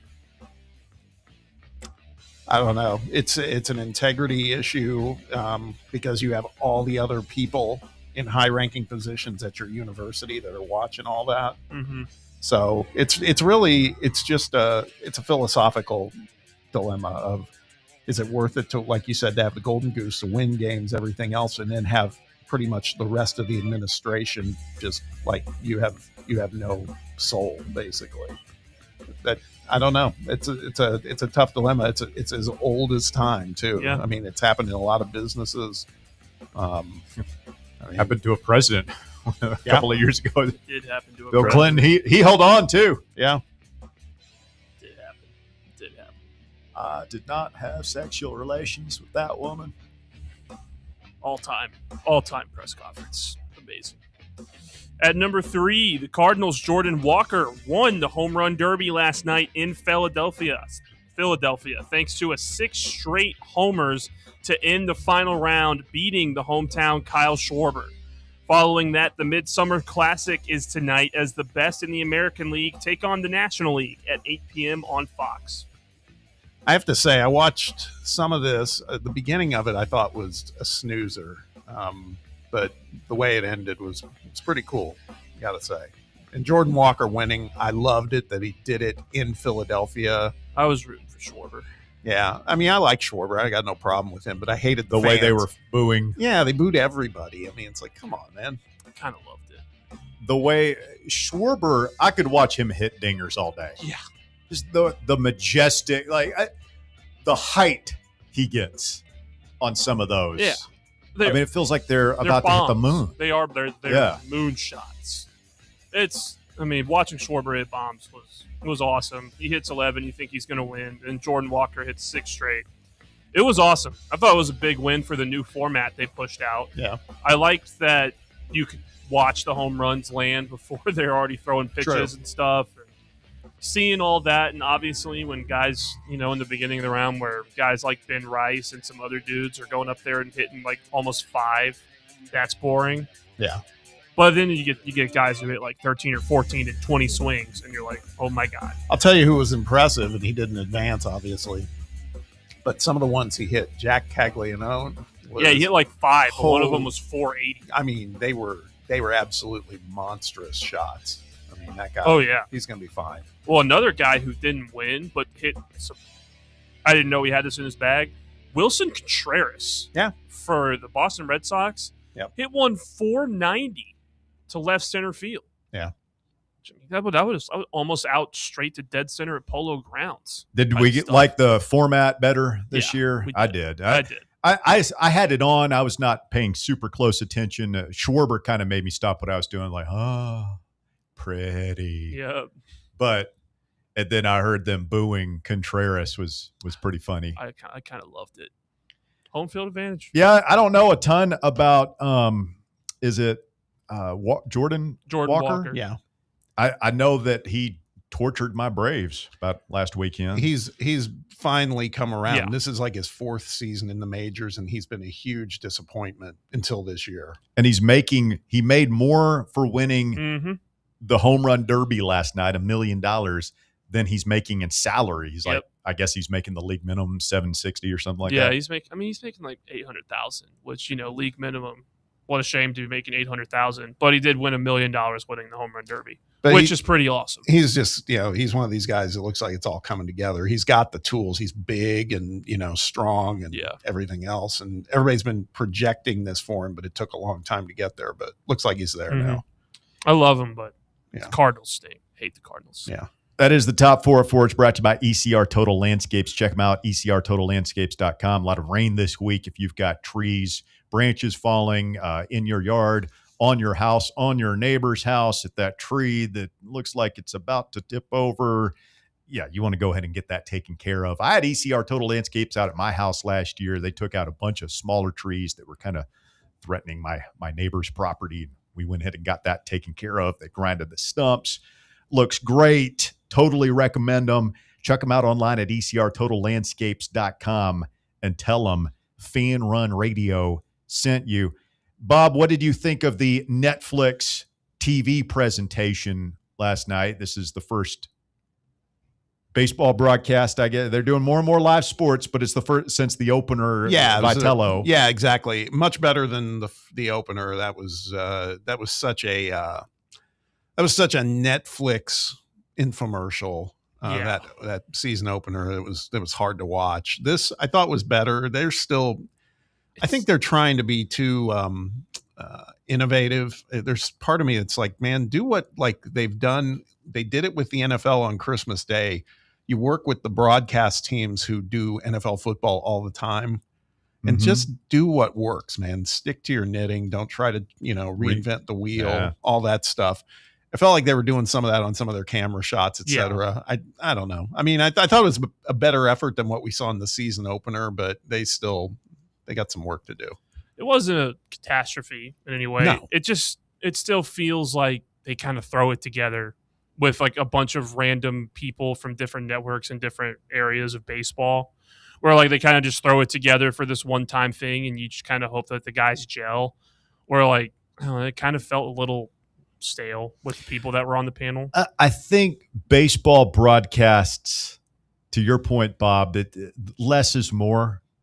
And, just give me, I don't need to know every single statistic. Apple does this too. And you can kind of get lost in it. I don't know if you guys have watched any of their broadcasts on Fridays, but they'll have, it's like so-and-so's up to bat. He's got a 36% chance to reach base. And then with every pitch, they change in real time, which is interesting, but you can sort of get lost in that. Like I find myself watching that and thinking about that more than the game. Yeah. Which is, as any true baseball fan knows, is the beauty of watching baseball is just, we know how the game works. We know the possibilities, what teams are trying to do. That's enough. Just watch that. I don't need, how those percentages change with every single pitch. Matt Vasgersian did the play-by-play, quote unquote, for Home Run Derby. It's kind of weird calling it that, but he was the guy. I think I have no problem with him. And I thought Elle Duncan, I've always been a fan of Elle Duncan's when she was at ESPN. Mm-hmm. She's good. Since when did Barry Bonds become like an engaging personality? Just on, well, yeah. Look, I feel like Barry Bonds has kind of always been this way. Yeah. It's just that the media hated him so much with the way the end of his career went and the, steroid abuse went, and he got blackballed from baseball basically because he could have kept playing when he retired. Right. So I think that's finally starting to go the other direction where guys are starting to want to hear from Barry again. Yeah, him and Pujols didn't do much for me. I think Anthony Rizzo's like a future star. I actually think he was good. Yeah, he was good. I think he's going to be good, but it was like, they've still, that's the other thing is there's so much of this happening. I'm seeing it happen with Major League Baseball. I've seen it happen with the NBA. And I guess it's because it's being shown on so many different platforms that they have so many different broadcast teams. I feel like I'm seeing a lot of people now doing color commentary that I have no interest in hearing from them. And that's what I felt like I was hearing last night, except for Rizzo, really. I mean, who was the other guy? Was it Hunter Pence, the guy they had in the booth with them? Yeah, that's it. He was You're right. He wasn't great. No. But I don't know. That's what I mean. Like, Fox has done it with the World Cup where they've brought in all these good soccer personalities from different networks and different areas of soccer, and it's worked. Like, most of those guys have gotten along talking about soccer on Fox, whereas in baseball, it's different. You can't just kind of throw it together and have it work out. What is up with, let me ask you that, and let's pivot to that for a second, because you guys watch it much more closely than I. It feels like there's a fair amount of Alexi Lawless haters out there at this point. I think that this is the Lee Corso formula, right? Yeah. It's like the guy everybody loves to hate. And I think there's some of that happens with Barry Bonds. I think that there's, Zlatan Ibrahimovic, they've turned him into a character more than an actual analyst. Like he's almost playing a version of himself on there. And I think Alexi kind of leans into that. I think he knows that people feel some kind of way about him. I can't dislike him, man, because I always remember him from that 94 World Cup with the long hair. And like he was a cool guy, and he's outspoken about his political beliefs, not obnoxiously so, but more so than most people who do what he does in terms of just being a sports analyst. Mm-hmm. Yeah, Derek Jeter, Big Papi are not going to be online telling you what they think about the Iran situation or something, and Alexi will. He'll do that. Yeah. Did you see him kind of over the weekend kind of stand up on Ray Oh yeah, telling him to like Yeah, he was- actually like explain your opinion. Yeah. I was Team Alexi on that. It's I like, was dude, too. you're an analyst, you're a sports analyst. You can't just say, well, that's my opinion. Yeah. It's my opinion, man. Like you're the dude or something. You're on TV. It's great. You have an opinion. That's why you're there. Why is that your opinion? That's like all he was asking. What were they talking about? Oh, I don't even remember off the top of my head. It'll One come of to me the later. it was the it was Balogun. It was the Balogun thing. Yeah. Like whether or not he should be allowed to play. Yeah. And Henri was just like, I don't think that he should be allowed. And Alexi's like, why? It's like, that is my opinion. It's like, yeah, I understand that. I can hear you. Like, why is that your opinion? Like, I'm sorry. Did we not all learn how to write an essay in middle school where you have your thesis and then you give 3 points to support your opinion? Like, dude, you're on national television. Yeah. That drives me crazy when people do that. You see it in all the time in this business. Yeah. Sorry. I know. Sorry. I Get on mean, my soapbox for a minute. I've never been a lawless guy, but I feel like he has gotten a lot better since he's been kind of a sidekick to Henri and Zlatan. Like that's worked really well. And Rebecca Lowe is just awesome. They've done a really good job with the presentation this year. 865-966-3435, your phone number. If you want to get on the show this afternoon, 966-3435 is your number. We have open lines right now, open lines this hour on the program. If you want to jump in, take a shot right now. We will take a quick timeout. We're back with more after this. The flagship station for Tennessee fans. This is Fan Run Radio.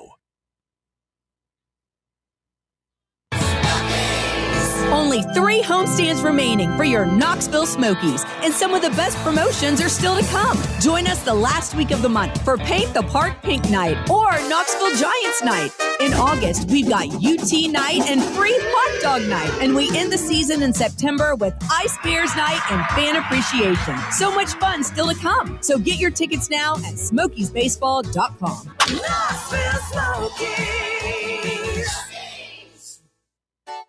Citizens National Bank. Experience the thrill of traveling with C&B's exclusive travel program. Customers age 50 and above with a Plus Perks checking account can participate, ensuring a safe and delightful travel adventure. Take a day trip or an overnight trip. Travel domestic or international. C&B is always on the go. Citizens National Bank. Banking never felt so good. Member FDIC. Is your yard starting to look more wild than welcoming? Yeah, don't let your landscape be that house on the block.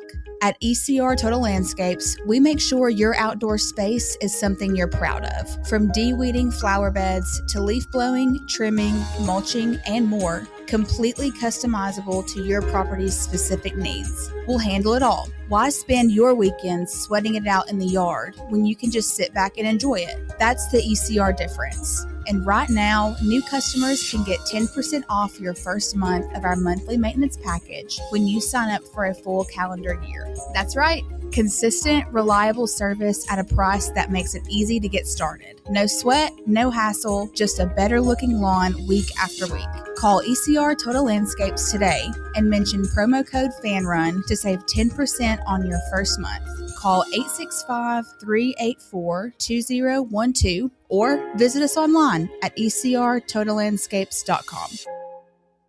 Your smile says it all, so make sure it's saying the right thing. At Knoxville Smiles, we believe healthy teeth mean happy lives. Invisalign is a clear aligner orthodontic treatment that gradually straightens teeth without the use of traditional metal braces. And now, at Knoxville Smiles, we're offering Invisalign special pricing for new patients. Call for details at 865-539-1776 or just visit us at knoxvillesmiles.com.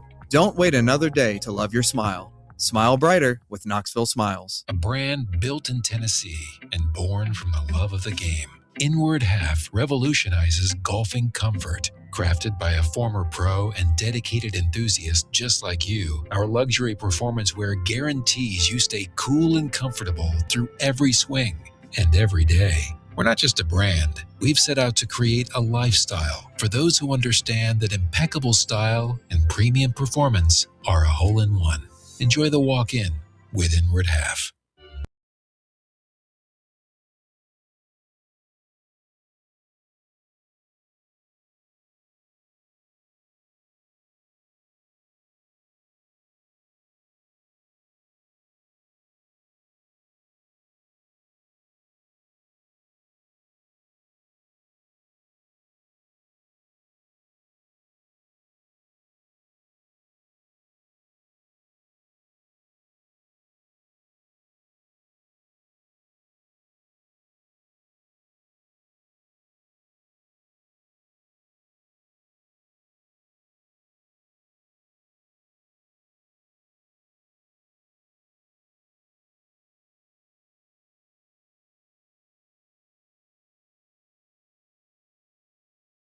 For a very close offsides.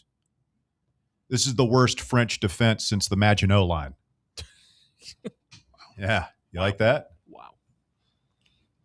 Just came to me. I've been watching the, speaking of TV, what everybody's watching, History Channel. Have you guys been watching any of this Tom Hanks World War II? No, I have not. I have not heard of it. Oh, it's great. Is it just a documentary with Tom Hanks Yeah. narrating? Oh, yeah, that's good.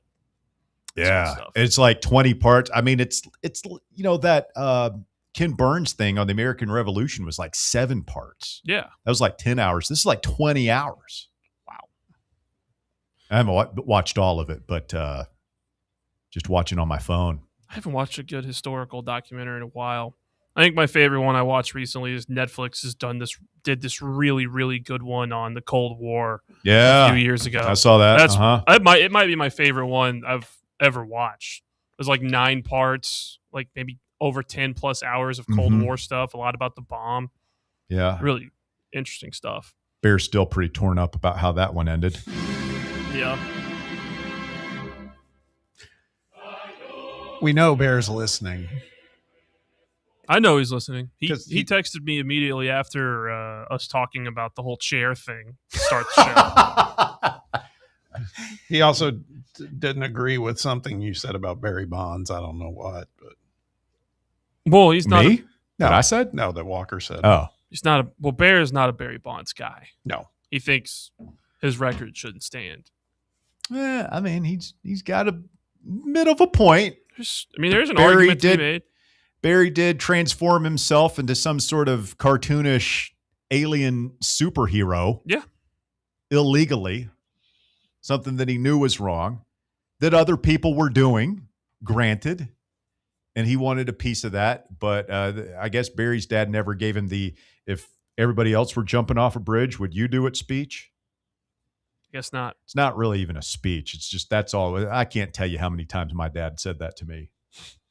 I got given that speech. That was the example he would use too. Jumping off. I'm like, why are my friends jumping off a bridge? Yeah, I probably would do it if it looked fun. Let's say it looks like a fun river to jump into. Oh, I wouldn't say. You wouldn't? Nah. You never had a good rope swing growing up? Goes back to that heights thing for me. Mm-hmm. But that was part of the, you had to, it was a coming of age thing. You had to prove your manhood in front of your buddies. Had to jump off the high dive. Mm-hmm. If you're at the pool and they had a high dive, someone had to go up there and jump off it. Mike says, is streaming sports the future? One of the last cable guys out there. I believe it's Mike and Bear, the last guys subscribing to cable. Are you a cable guy? No, I'm a YouTube TV Cut the guy. cord a long time ago, huh? Yeah. Let's see, about 5 years ago. I did it right before COVID, actually. It's so weird. COVID becomes kind of like a mile marker for so many things for reference, you know? Oh, yeah. But that's how that I don't stuff know. goes. I mean, look, I think we're seeing it. You know, Netflix is a good example of it. They're, you know, the only thing that is a differentiator for broadcast networks at this point is sports, not even news anymore. It's really just live sports. And so it's funny. I mentioned that History Channel thing. I watched that on my phone. Like I stumbled across it on YouTube, and now I just watch on their app. Mm-hmm. Wow. I've got cable. I don't watch it there. Yeah. I mean, Bob, you're right. I mean, it's going away from news. I mean, just look at what ESPN has done. They're opting to broadcast like the new women's softball league and NWSL over just having Sports Center and stuff on because they know they just want live games rather than just news. So these streamers are going to try to get more and more involved where it makes sense. Yeah. You know, like we just saw it last night with Netflix. Peacock's doing it. Amazon Prime's doing it. I don't know. It's what's very frustrating is then like it's not so much like the NFL is like one of the final frontiers where the sport is not, you don't need like a, notepad to follow where you can watch games. Like baseball and basketball it's getting, it's pretty spread out now. Yeah, but I'm saying out of all the professional sports, it's still the closest to you have like 4 or 5 choices that you go to, and that's about it. Yeah, it's different with football because most of the teams play 1 day a week, and that's all in the same place. But for all the one-off games, you have a one-off game on Netflix. You have a game on Amazon Prime every week. You have, a playoff game that's exclusively on Peacock. Yep. I mean, and I know Netflix is getting more involved this year. Obviously, you have to have YouTube TV to watch all of them. So it's still like you need a laundry list of subscriptions to get all of them. And I mean, the WNBA, we joke about it. The WNBA is crazy. They've got like 5 or 6 different network deals. They're on the CW. Yeah, and then they were in prime time on NBC on Sunday night. Yep, on NBC Broadcast Network. But then so they're just taking money from wherever they can get it. Yeah, all leagues are doing that, and all those network groups are wanting a piece of it. Whether it's Ion or USA Network, everybody understands that that's the last thing you can make real money on is live sports. Yeah. So it's just going to continue to get more and more fragmented, and again, the broadcast networks are, man, it's tough if you want to work like at a network affiliate, like in a local affiliate right now. It's like, man, it's a tough business. Very, very tough. Why? There's just no ways to make money anymore because it's so fragmented and the audience just isn't there. Yeah. And your allegiance with a network, like, hey, I'm an NBC affiliate, I'm a CBS affiliate. It just doesn't hold any water anymore. Yeah. No, I mean, that used to be like, oh, you're on NBC. Like you've got Seinfeld and Friends and Sunday Night Football and all these things. And kids, we still have a little bit of that thought in our, but I don't think Walker's generation thinks that way. I know my kids don't. Well, I mean, I do that with broadcasters. Like broadcasters, I know by what network they broadcast for. Like Jim Nantz, I think CBS. Joe Buck, I used to think Fox. Now I think ESPN. Mike Tirico, I think, you're NBC's guy. Mm-hmm. I'll tell you one of the up and comers, and I swear to God, I don't know. He works for multiple networks. He's really good, by the way. Is Jason Benetti? I knew you were going to say that. He's great. He's great, but he's like on so many different outlets at this point. I mean, that's just what it is. You're not going. I don't think the days of Bob Costas is NBC. Yeah. Like I don't think you're going to have that anymore. Yeah, no, that's fading, especially with these one-off events like the Home Run Derby, like the FIFA World Cup. Like they're just all these companies are going to ask permission. Hey, can I take your talent for this one event while you guys are in the off season? Pay them a freelance, and they'll just come back to you. Just how that stuff is now. Yeah. 865-966-3435, your phone number to get on board the drive this afternoon. 105.7 FM, 1340 AM. We are online at fanrunradio.com. We're also on the free FanRun app. We are on YouTube. Shout out to everybody watching along there. Be sure to hit that thumbs up button. Give us a like. Give us a subscribe if you haven't already. And tell a friend, as we got some big plans for football season this year here on The Drive and Fan Run Radio, our 16th year in business, and we are looking forward to it more than ever. Speaking of Netflix, I did see where Quarterback Season 3 is out. Yeah. That's the one I told my wife, and she's like, yeah, I'll watch that. And my wife, one of the things I love about her, like she doesn't do sports. She's not a sports person. So it's kind of like we can do other things. I can leave work at work. That's the one thing. She enjoys watching the quarterback. on Netflix. She always has. And it hits home this season, right? Got Cam Ward. Got Cam on there. And I like you've got Cam Ward and Jaden Daniels as the young guns. And then you've got Baker Mayfield, who's just lightning rod guy, right? People love him or hate him. And Flacco. I think he's going to be the likable guy. He's going to be the Kirk Cousins this year. Yeah. Well, he's got perspective, right? I mean, I've seen him. He's been on McAfee's show and done some other stuff, and it's like, yeah, it's easy just to hear him talk. He's fought so many battles. He nothing surprises him at this point. Mayfield, did anybody see Mayfield doing the Dougie at? Saw that he played in that Pro-Am thing in Lake Tahoe this weekend. Yeah. Did you see? Got no shame. Did you see the Wyndham Clark story about Baker Mayfield after he won the U.S. Open? Yes. Russ, did you see that? No. So Wyndham Clark, he won the U.S. Open, and he went on Pardon My Take, a huge sports podcast. Mm-hmm. And they asked him about a tweet he had back in college saying, I think it was like something like, I hate Baker Mayfield or F Baker Mayfield, all that type of stuff. And they asked him, like, so why'd you tweet that? And he looks over at his PR person, and he's like, screw it, I'll just say it. Baker Mayfield apparently cheated. His Wyndham Clark's girlfriend cheated on him with Baker Mayfield back in college. So he tweeted that. Did he go to Oklahoma? Oklahoma State. He went to Oklahoma State. Oh, Baker was okay. at Oklahoma. Baker was Mr. Steal Your Girl, huh? Yep. Whole new meaning to Bedlam. I think it worked out okay for both of them. They're both good. It was good, Bob. I know. Delayed response there. No, I mean, I'm looking forward to it. Pop some of that on tonight, maybe. And is the All-Star game tonight? It is. It is. And then, just in case you're curious, the ESPYs are tomorrow night. Oh, I was curious. Yeah. The next time I watch the ESPYs will be the first. Here to tell you. It is truly just a night that there's no sports hardly, and that's, it's too bad, man. The soccer, and I understand why they're doing it, but the soccer game's at 3 p.m. and the All-Star game tonight in prime time and the ESPYs tomorrow night in prime time, that just sucks. That's why it's movie time.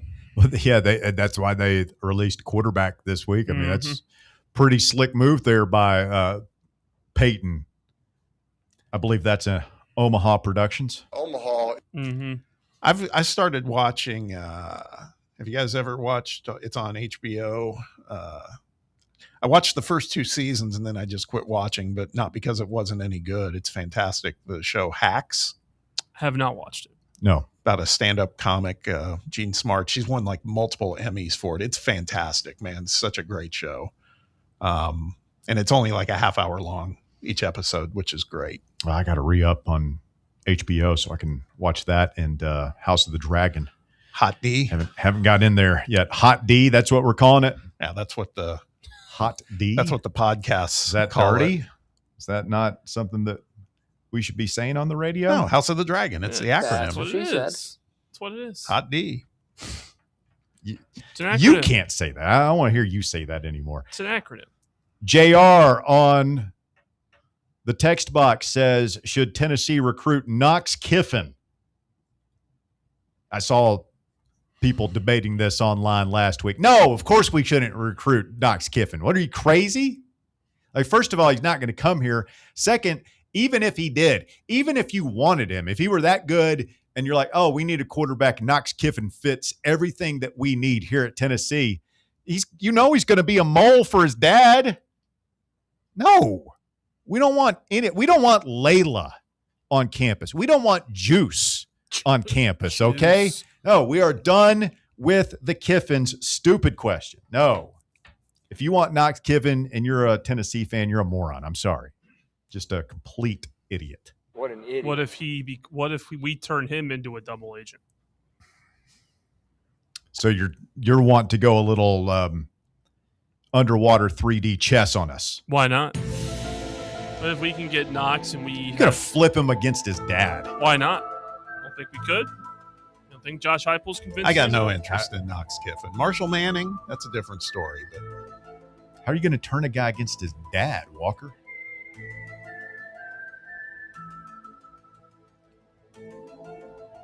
I mean, You know he cheated on your mom, right?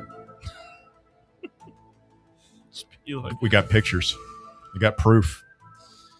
I mean, Josh Heupel's a persuasive guy. I'm sure he could find a way. Is his son that good? I know that. I don't know if he's good. He was staying at Oxford, right, to finish the year? He's not going to play at Oxford High School this year, is he? I don't know. I have no idea. I'm sure what he class is he in? But I think he's rising senior. Oh, he was he's 2027. Well, he was. Yeah, he was the starting quarterback on the local high school team in Oxford, Mississippi. Although that would be the Kiffinest move of all, right? Is I'm going to stay here where my family's name is Mud and be the quarterback at the local high school. Yeah. Why not?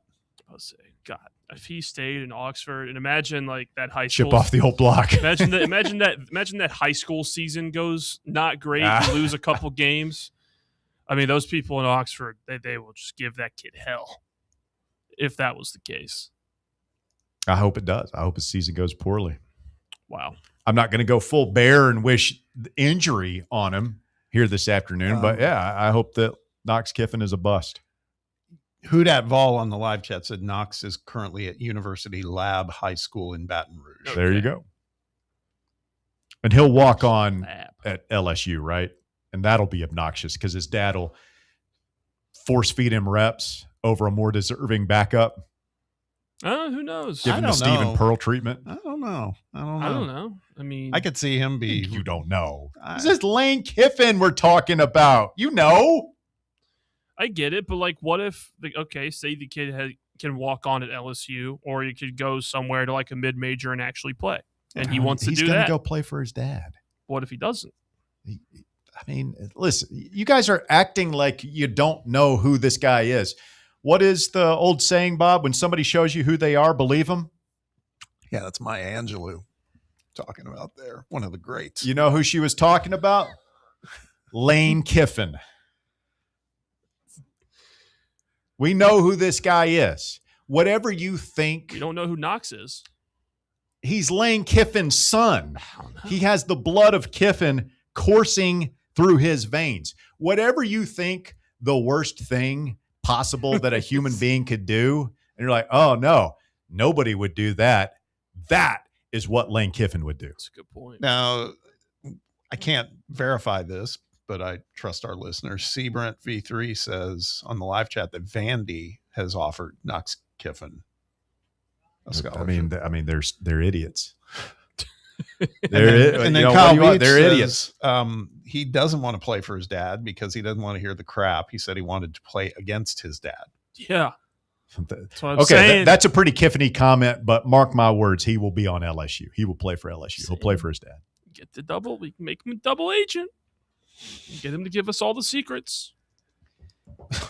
Wait, I mean, what secrets do you think there are down there? I don't know. Insight, anything. The worst things that could be going on. He's spying on your programs. He's using film illegal. They're practicing when they're not supposed to. They're breaking recruiting laws, rules, whatever.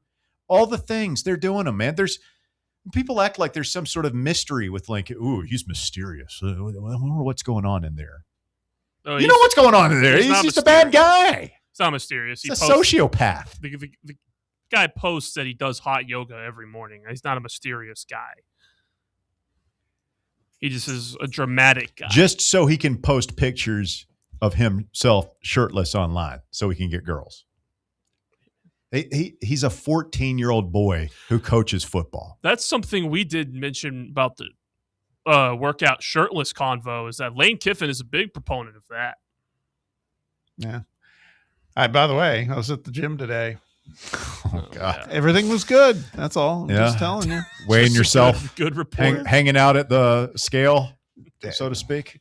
Just did my thing, and there was no weirdness or anything. Mm-hmm. Just I think it was a little overblown. That's all. What'd you clock in at? I don't know. Just ask Bob's. Yeah. What you tipping the scales at these days, Bobby?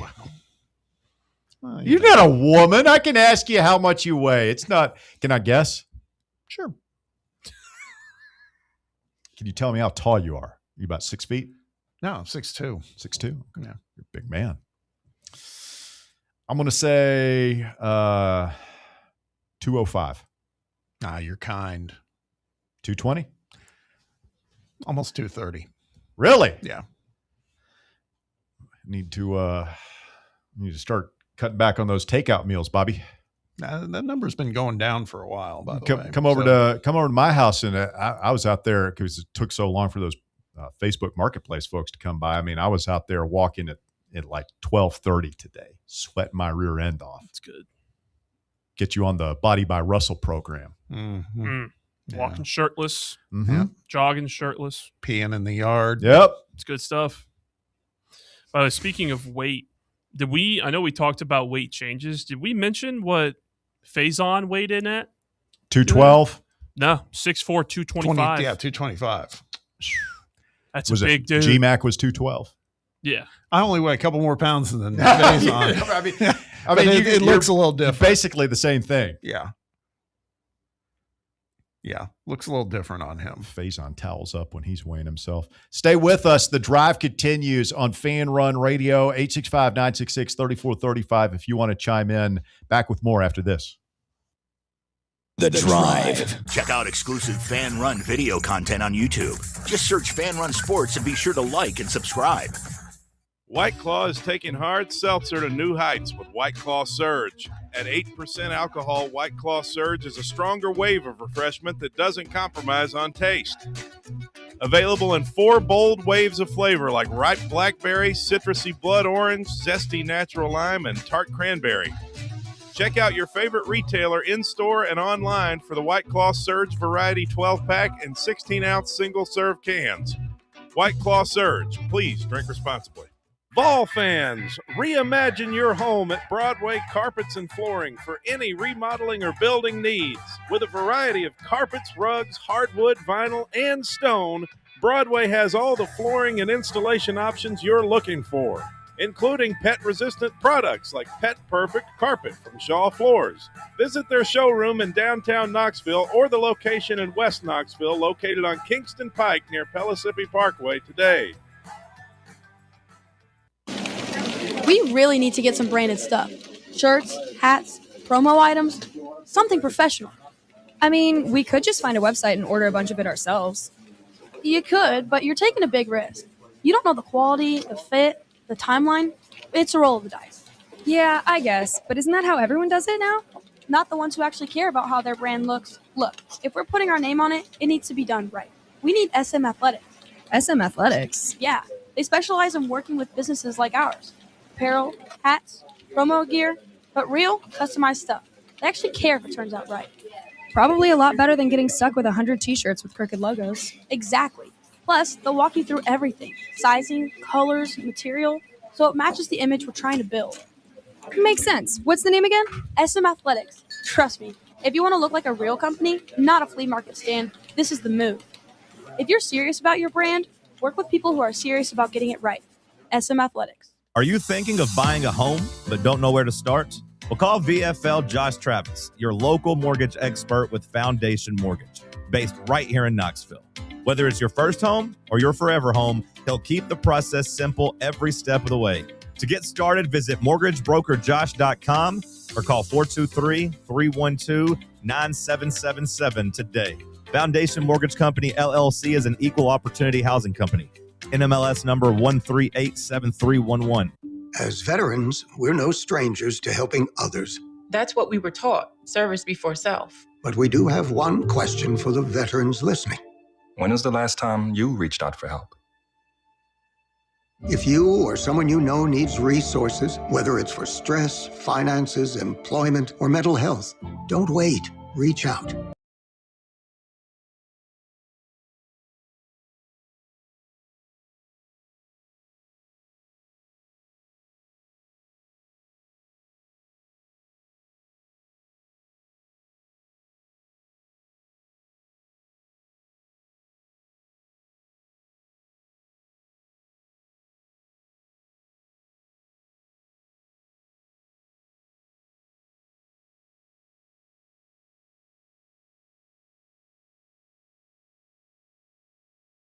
Shout out to Cody McClure, who quit again today, but he'll be back.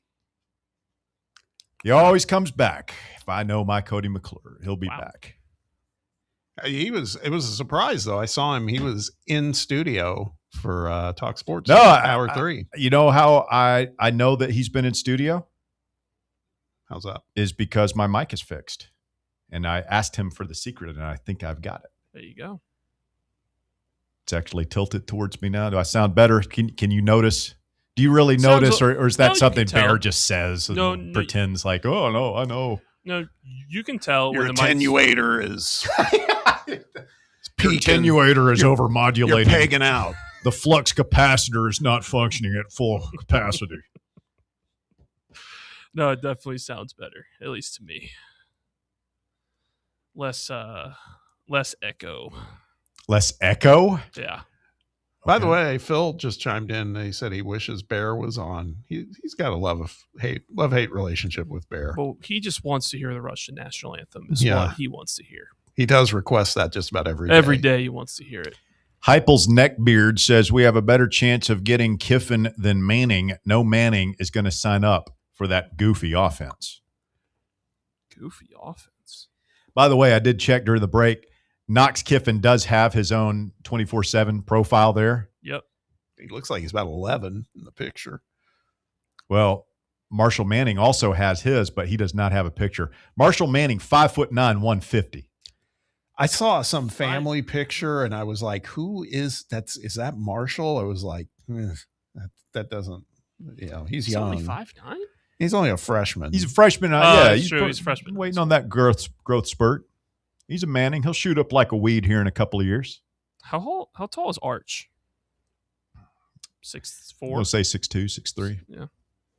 How tall was Peyton? He was like 6'5". Yeah, I think he was listed 6'5". See if Mbappe can put this in. It's not looking good for... By the way, we were talking about the passing of Sam Neill yesterday. Mm-hmm. And I mentioned a movie for people to check out that's not Jurassic Park if you like Sam Neill. Movie Dead Calm, and two listeners have checked it out. T-Carp and GBO Kyle I'll tell Beach. you, man, everybody, I'm getting so much feedback. I get more feedback on the Netflix conversation today than anything sports we've talked about. It's the middle of July. People are looking for movie recs. Yeah. They're looking for show and movie recommendations. They want something to watch. They know this is the calm before the storm. And this is like the only time that they're going to get an opportunity to watch some TV. True. Watch them, catch up on your movies before football starts up. That's what I'm doing. It's movie season, especially after the World Cup ends this week and the British Open happens this weekend. It's all movies. Watch new stuff. Watch Fargo for the first time this week. The series or the movie? The movie. Okay. You did watch it, or you're going to? I watched it. Oh, good stuff. That's a classic, man. It's good. Yeah. It's like good. when we do our movie draft, that might be a first round pick. Yeah. Highly quotable. Great story, great performances, highly quotable. Oh, jeez. Oh, jeez. Oh, jeez. Oh, you want me to do a darn lock count? All right, I'll do a darn lock count. So good. And Jerry Lundegaard. So funny. Steve. I'm the executive sales manager. I love that. I love that Buscemi was just basically playing the same character he was playing in Reservoir Dogs. That was nice. Yeah. So good. And I got to tell you, though, the TV adaptation of it, they've done like 4 seasons and they're all different stories, but they all take place kind of in that area. I've heard it's excellent. It's fantastic. It's definitely on my radar now. Bob, where do you find the time to watch all this? You've seen everything. Not everything. You've seen everything. I don't watch some of, that's why I don't watch Star Wars. I don't watch some of these other things because I make time to watch these other shows. I actually we were showing my 11-year-old son reluctantly agreed to watch the Star Wars trilogy, episodes 4 through 6. Reluctantly? Mm-hmm. Yeah, well, he just doesn't like movies, man. He's this ADD generation. Like, he can't sit still. But he watched them and he enjoyed them. We just finished Return of the Jedi last night. I know. I was thinking I need to watch. I haven't seen Empire in a long time. I was telling my wife as we're watching this, like, the Empire really, I mean, you talk about poor leadership.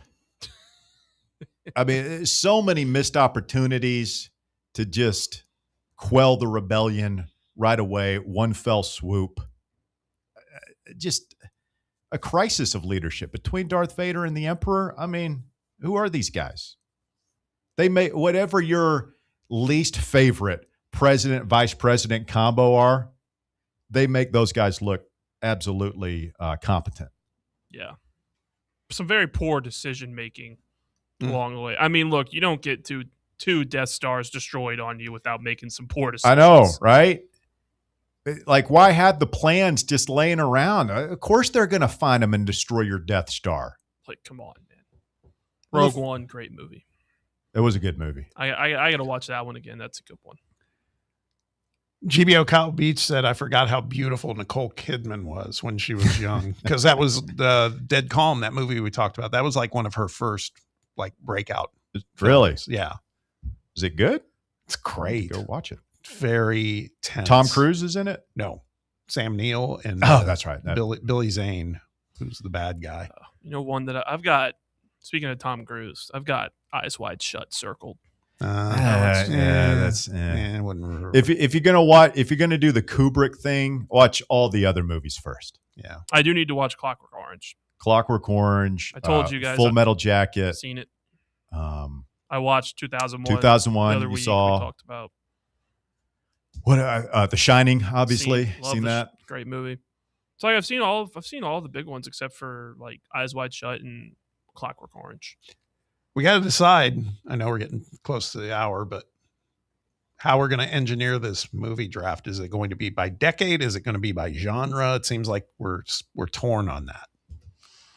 I love by decade just because I think it'll show the differences in our opinions because we're all from various different decades.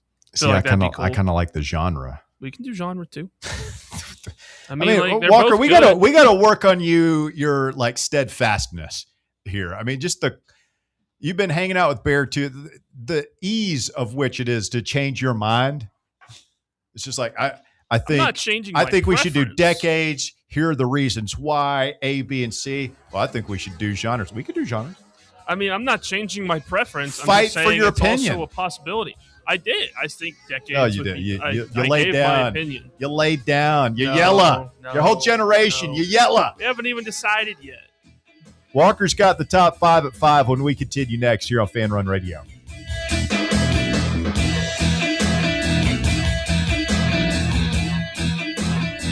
The Drive. Fan Run Radio, where Big Orange Country comes to talk sports. Start your morning off with your daily dose of talk sports with John Reed and Cody McClure from 8 to 11. Then it's Tony Basilio from 11 to 1. The Playbook with William Pattison from 1 to 3. And The Drive from 3 to 6. It's 10 hours of hard-hitting local sports radio every day, right here on the flagship station for Tennessee fans. This is Fan Run Radio, Knoxville. Welcome to Axle Logistics, where excellence isn't just a goal, it's an energy. As a leading third-party logistics company, Axle is powered by an award-winning culture built on a work hard, play hard mentality. Here, the drive for success is contagious and hard work never goes unnoticed. Whether you're just starting out or looking to level up, Axle Logistics is the place to launch your career. Join us and take your ambition to the stars. To learn more, visit axlelogistics.com. Are you ready for the start of a new season? Maybe looking for your team to go on a tournament run? Get game day ready with Crumble. Head on over to your nearest location and pick up 12 pre-selected cookies plus exclusive toppers. When you're looking for dessert options, there's no question about who you should call on. Our listeners already know. Last year, the Dubai chocolate was a home run, along with the brownie batter. Oreo crumb was another crowd favorite. What new flavor will set the standard this season? If you're in the Knoxville area, there are 3 locations ready to serve you: Clinton Highway, Parkside Drive, and Maryville. Download the Crumble app to build your best lineup and vote on the best combos. You can even put your bid in to request a new flavor. Order in the app and slide on over to your nearest location. Tell them Fan Run sent you, and as always, it's for the fans, by the fans. Don't miss the cookies.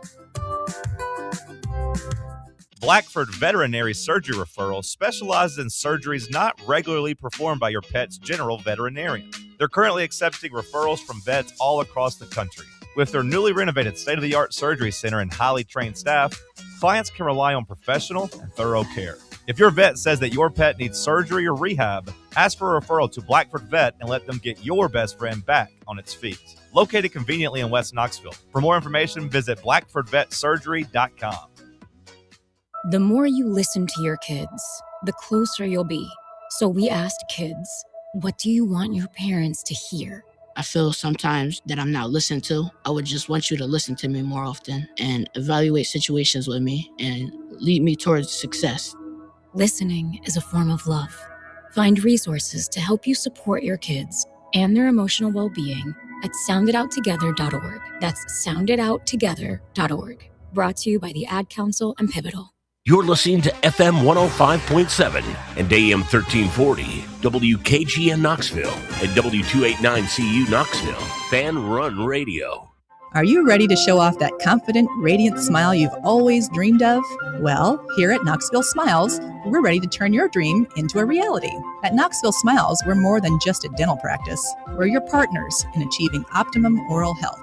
From routine cleanings and checkups to advanced cosmetics and restorative procedures, we offer a wide range of services in an environment that makes every visit a positive and comfortable experience. At Knoxville Smiles, it's about more than just treatments. We're focused on creating a welcoming environment where you feel like family. Our state-of-the-art facilities are designed with your comfort in mind, and our friendly staff is always ready to address your questions and concerns. Don't wait any longer to achieve a beautiful smile you deserve. Schedule your appointment at Knoxville Smiles today and take that first step towards a healthier, happier you. Call us at 865-539-1776 to book your appointment today, or just visit our website at knoxvillesmiles.com. It's time for The Drive's Top 5 at 5. Quitting time on your Tuesday, 5 o'clock here on Fan Run Radio. Thanks for tuning in. My name's Russell Smith. I got Bob Baskerville here with me. And I got Walker Smith through the glass this afternoon. Bears got the day off. Walker has the top 5 at 5. It's brought to you this afternoon by Knoxville Smiles. Walkman. At number 1, On Three's Pete Nakos today put his prediction in for who Tennessee's starting quarterback will be in 2026. He believes that true freshman Faison Brandon will beat George McIntyre for the job, saying that, quote, the amount of talent and potential Brandon has will be hard to tamp down. Wow. All the Faison hype continues to grow and grow. You know that's a lot of what Josh Heupel's going to be asked about next week at SEC Media Days. Yeah, how do you think that? Speaking of Star Wars, it's going to be the Jedi mind trick. These are not the quarterbacks you are looking for. These are not the quarterbacks. I'm trying to think what he will say. It'll be something like, been a good off season, a lot of good work in. Can't wait to get those guys out on the grass, and should have more for you once we have a couple of practices. Faison looks good. George does too. Exciting times. What if he just shows up and announces Faison? God. What if he just says that's it at the media day? Yeah, talk about Faison. Real high character kid, comes from a real good family. He's done everything we've asked for of him since he's been here, just like George. Those guys have a really good relationship, a real good competitive makeup. And always really good relationship. We're so tickled that they're here. He doesn't say tickled. That was a Fulmerism. Well, we're tickled to death. Fulmer used to always say that. I didn't know that. Did he really? It was in the 90s. Okay. Tickled to death was one of his placeholders. Well, we're just tickled to death.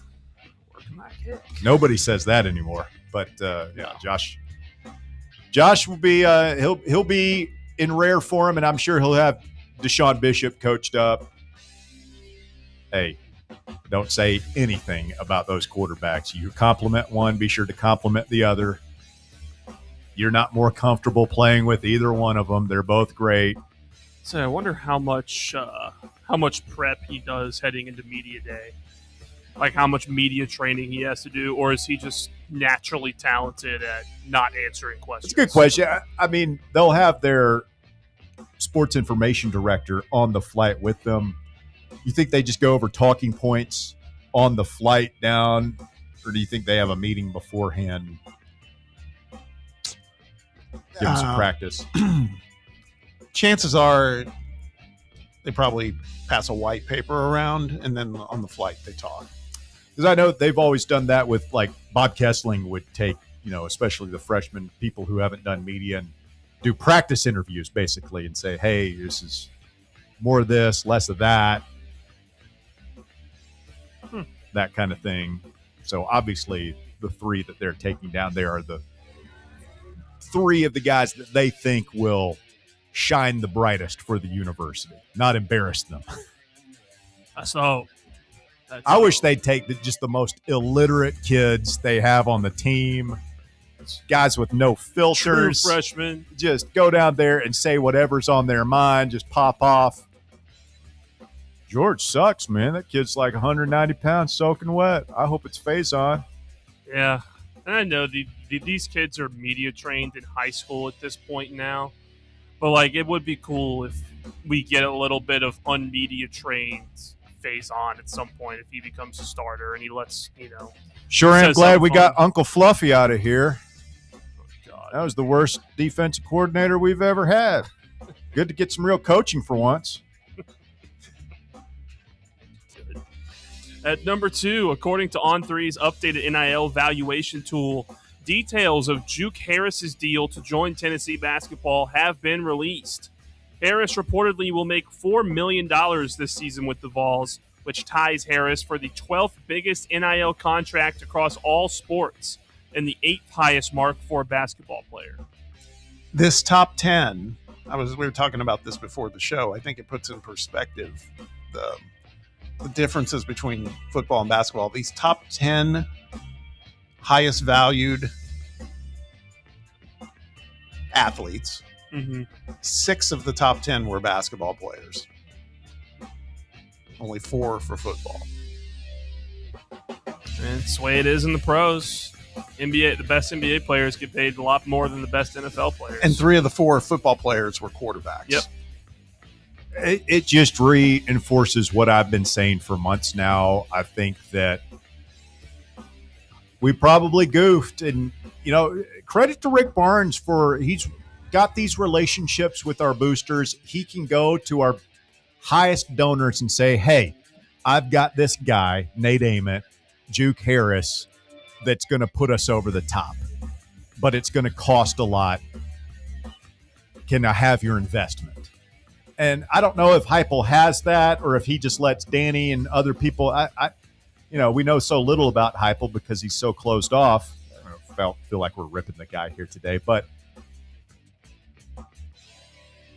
I don't want to hear we don't have a quarterback. Like we've clearly got the money. If we got $4 million to pay a basketball player, then we've got $5 or $6 million to pay a quarterback. We could have gotten Darian Mensah. We could have gotten Mestamaker. Like, there are 30 great starting quarterbacks who are transfers this year. You can go look. I'll pull them up here during the break. We could have had Sam Levitt and Brendan Sorsby were not the only 2 transfer quarterbacks on the market. Well, and the story's obviously been told on Sorsby. That was sure. Very lucky we didn't buy tomorrow's trouble there. But I kind of get the Levitt thing. It's like, man, the guy's coming off of an injury. There's a fair amount of risk. That said, to your point, there were a lot of others they could have pursued too. Yeah, and I don't want to. We dropped Texas, or our offense is slow getting out of the gates. We're conservative, whatever. It's costing us ball games. Well, we just got to be patient. We've got a freshman quarterback. Well, that's your fault. You're at Tennessee, man. You've got one of the biggest war chests in college sports, and you could have – there's umpteen number of quarterbacks that we could have recruited out of the transfer portal, and we chose not to. We chose to – that's a conscious choice you made to go into the season with 2 freshmen duking it out. So Don't come back whining to me about, they're growing into it. They're young. They'll be better. Nobody wants to hear that in year 6. Is it year 6 or year 5? Year 6, right? Year 6. I mean, dude, like, you can literally pay the players now. There's no excuse not to have a quarterback. You're Josh Heupel. Like, you're a quarterback guy. How can you not have a quarterback in year 6? Hey, he's forgotten more quarterback stuff than I'll ever know. Maybe he's completely comfortable with what he's got, and one or both of these guys will be gangbusters. But that's skeptical. Back to Juke Harris. That number surprised me a little. We thought it would be closer to 3, right? Yeah, exactly. I'm hey man, I applaud what Barnes did. To Russ's point, he went out and, for better or worse, he put something together. Got a lot of blowtorches on that team. Hopefully, it can all come together. But I was thinking that number was more like 3. Yeah. And it does make me wonder then if the fuzzy math is the case. They're talking about David Gabriel Georges and they're saying 2. And I know it's different for a running back in college football than it is in basketball, but I wonder if that number is going to end up being higher. Yeah, and how aggressive are his family and agent going to be in hitting us up for a raise after year 1? Are they going to be Nico, obnoxious aggressive, or respectfully aggressive? Because, it's particularly if Bishop decides to move on after this season and he's clear-cut RB1, one of the stars of the team, then he's going to want more. How much are you willing to pay a running back? Yeah, that's a good point. At number 3, the FIFA World Cup semifinals started today with the clash of titans between rivals France and Spain, with the Spanish just now defeating the French 2-0 to advance to the final in New York. The Spanish Armada took the Frenchies down. Big upset, man. Yeah, it's an upset. I think they were both. I think Spain just kind of showed. They flex their muscles like, France. Really fast, really flashy, whereas Spain is like, you're just not going to be able to do that against us. I bet on France because they look like the class of the tournament, scoring a bunch of goals. Spain has struggled during the Cape Verde fiasco and in group play, and I thought that France would handle them. Tellement désolé, mon ami. All the world, son, my friend? No. What? So sorry, my friend. French are going on. It's tough. It's this close. This close. Took a lot of French in high school. As you can tell, it paid off. Yes. Certainly. My wife took some French, too. Yeah. At number 4, MLB Commissioner Rob Manfred and MLBPA Interim Executive Director Bruce Meyer shared differing views of the level the field advertising campaign, expressing the league's desire for a salary cap within the next collective bargaining agreement. The ads have been airing this season in an attempt to sway public support for MLB's proposed economic system, and they come as the league boasts increased attendance and general positive vibe about the product on the field. Positive vibes, man. A quote from Meyer says, "I have watched over the last 2 years how the owners, the commissioner's office, try to convince fans and the consumers that their product is broken, and I think it's perverse." A lot of people think we're not going to have baseball next year. It's trending in that direction. It's one of the questions I have for Elander the next time we get him on is, like, how does that impact? Would guys be more likely to stick around for another year? So if you don't have, would they still have a draft? I have no idea. I don't remember. I wasn't alive when the last time this happened, so I don't know. It's such a shame. I remember it well, the strike of 94. It sucked because baseball was super popular at the time. They were cruising, and people were mad. People were really angry at everybody. I mean, they did not take sides. The argument was like, are you siding with the millionaires or the billionaires? And nobody cared much who was right or who was wrong. Is it just angry baseball at the whole system, players and owners both. And it feels like history repeating itself, man. The game is in a really healthy spot. Attendance is up. TV viewership is up. And we're going to let the greed of the millionaires players and the billionaire owners, who knows how much damage it's going to do to the game. Yeah. And there was also the report today or earlier that it might impact these guys going to the Olympics too in 2028 if they don't agree on something, and whether that could be a bargaining chip the owners are going to hold back and prevent MLB players from playing in the Olympics in 28, which would be awful for the first time it's in that. And at number 5, an 82-year-old North Carolina woman says she survived falling in her bathtub and being trapped there for 9 days by turning the faucet on with her foot and drinking water that she managed to splash to her face. That's pretty good. All while drifting in and out of consciousness. She is a widow living by herself, so when she fell, she was unable to contact anyone after hurting her back. Her brother eventually called the neighbors after not hearing from her for a while, who called the paramedics. She arrived with severe dehydration and bed sores for spending so much time in the bathtub. How old is she? 82. Oh, wow. So she was stuck, or she fell. Well, she'd fallen and she can't get up. She's 82. She's Yeah. probably all busted up. I don't know if she's like wedged in the tub so much as like she had just fallen and could not get up. Yeah. Wow. Pretty much. Wow. Stuck there for 9 days. That's tough, man. That's a tough one.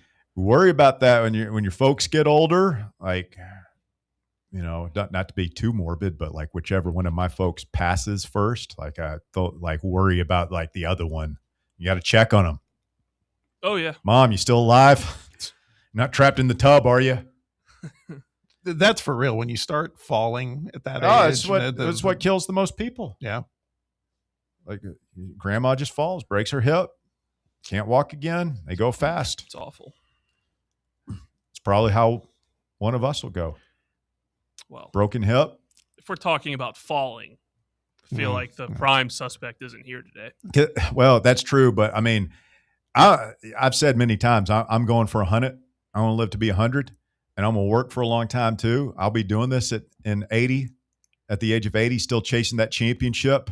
And, you know, hopefully by then they'll be of like a 3D printer or print me up a bionic hip or something. I can get on here.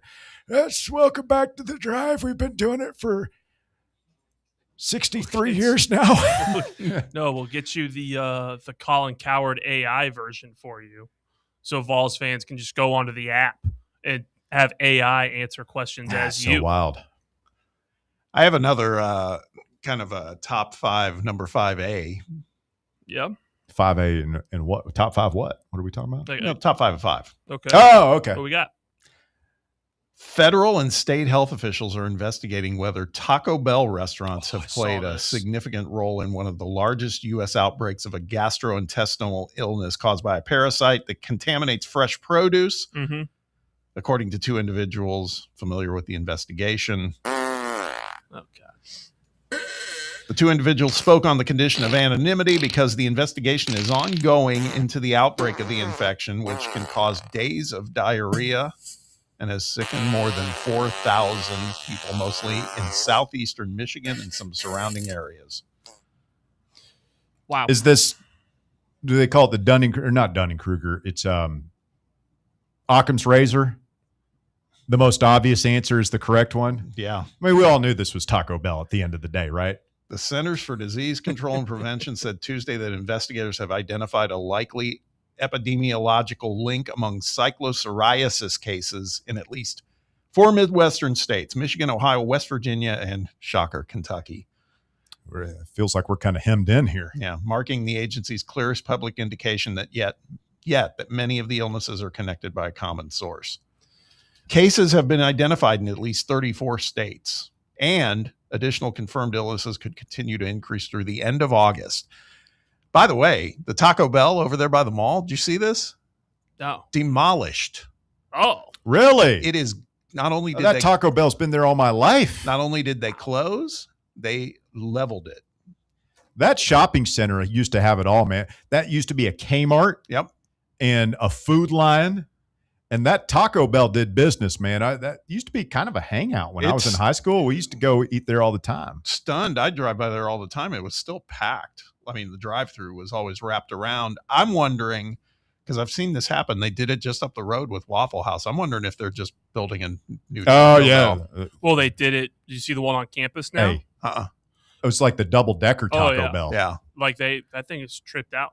I mean, the thing was it was making money. There's no question it was doing good business. So it makes me wonder if that's all that's going in there is a brand new one.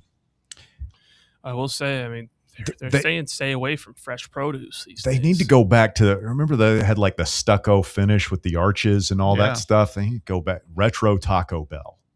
I'd sign up for that. I love Taco Bell, but this gives me pause, man, based on that. Oh, I'm not eating till we get this thing cleaned up. Well, yeah. People are saying, like, certain places, you can't even go just buy produce at the store. Else you'll get diarrhea for days. You can't go buy a watermelon. You can't go buy some lettuce. You'll get diarrhea. These are the moments where we need Dr. Bear.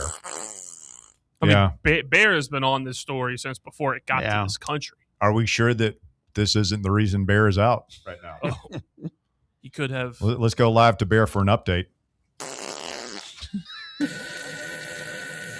He got the Taco Bell treatment.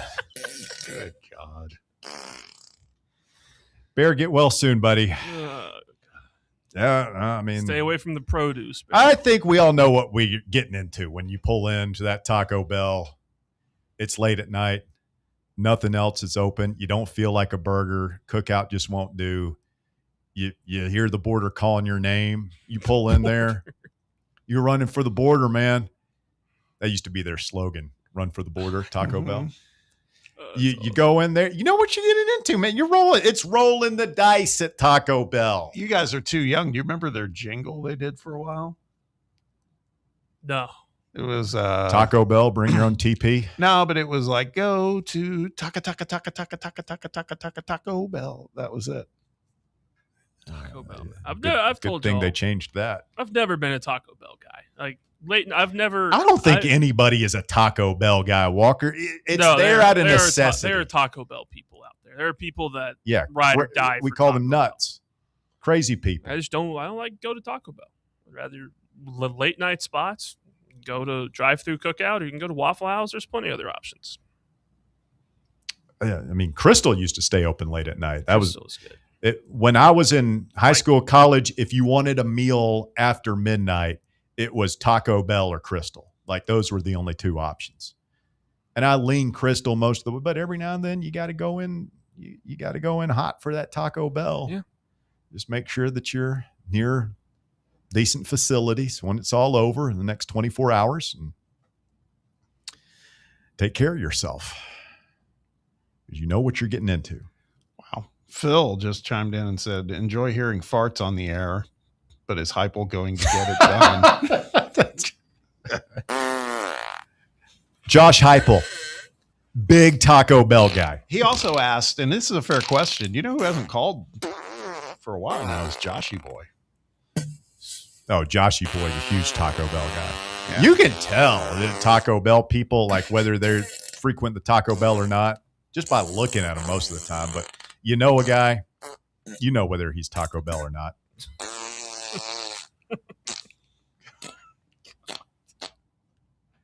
865-966-3435 is your number to get on board. 966-3435. More Fan Run Radio coming up. The Drive. Tony Basilio, the official voice of the common fan, is now on Fan Run Radio. Fan Run Radio. Tony Basilio, weekdays from 11 to 1. Be there. Only 3 homestands remaining for your Knoxville Smokies, and some of the best promotions are still to come. Join us the last week of the month for Paint the Park Pink Night or Knoxville Giants Night. In August, we've got UT Night and free hot dog night, and we end the season in September with Ice Bears Night and Fan Appreciation. So much fun still to come. So get your tickets now at SmokiesBaseball.com. Knoxville Smokies. Is your yard starting to look more wild than welcoming? Yeah, don't let your landscape be that house on the block. At ECR Total Landscapes, we make sure your outdoor space is something you're proud of. From de-weeding flower beds to leaf blowing, trimming, mulching, and more, completely customizable to your property's specific needs. We'll handle it all. Why spend your weekends sweating it out in the yard when you can just sit back and enjoy it? That's the ECR difference. And right now, new customers can get 10% off your first month of our monthly maintenance package when you sign up for a full calendar year. That's right. Consistent, reliable service at a price that makes it easy to get started. No sweat, no hassle, just a better looking lawn week after week. Call ECR Total Landscapes today and mention promo code FANRUN to save 10% on your first month. Call 865-384-2012 or visit us online at ecrtotallandscapes.com. A brand built in Tennessee and born from the love of the game, Inward Half revolutionizes golfing comfort. Crafted by a former pro and dedicated enthusiast just like you, our luxury performance wear guarantees you stay cool and comfortable through every swing and every day. We're not just a brand. We've set out to create a lifestyle for those who understand that impeccable style and premium performance are a hole-in-one. Enjoy the walk-in with Inward Half. Hey, Vols fans, Cody Brown here. I grew up right here in Tennessee and know what it means when someone says, I've got your back. That's why you can trust Farm Bureau Insurance of Tennessee. Whether it's your home, your vehicle, your family's future, or the business you built from the ground up, we will show up for all of your insurance needs. We are Tennesseans who understand what matters, which is doing right by you. Insurance is not all about just paperwork and policies, but it's about the people we insure every day. So if you want insurance that hits home, give me a call at 865-992-3871. Go Vols. Welcome to Axle Logistics, where excellence isn't just a goal, it's an energy. As a leading third-party logistics company, Axle is powered by an award-winning culture built on a work hard, play hard mentality. Here, the drive for success is contagious and hard work never goes unnoticed. Whether you're just starting out or looking to level up, Axle Logistics is the place to launch your career. Join us and take your ambition to the stars. To learn more, visit axlelogistics.com.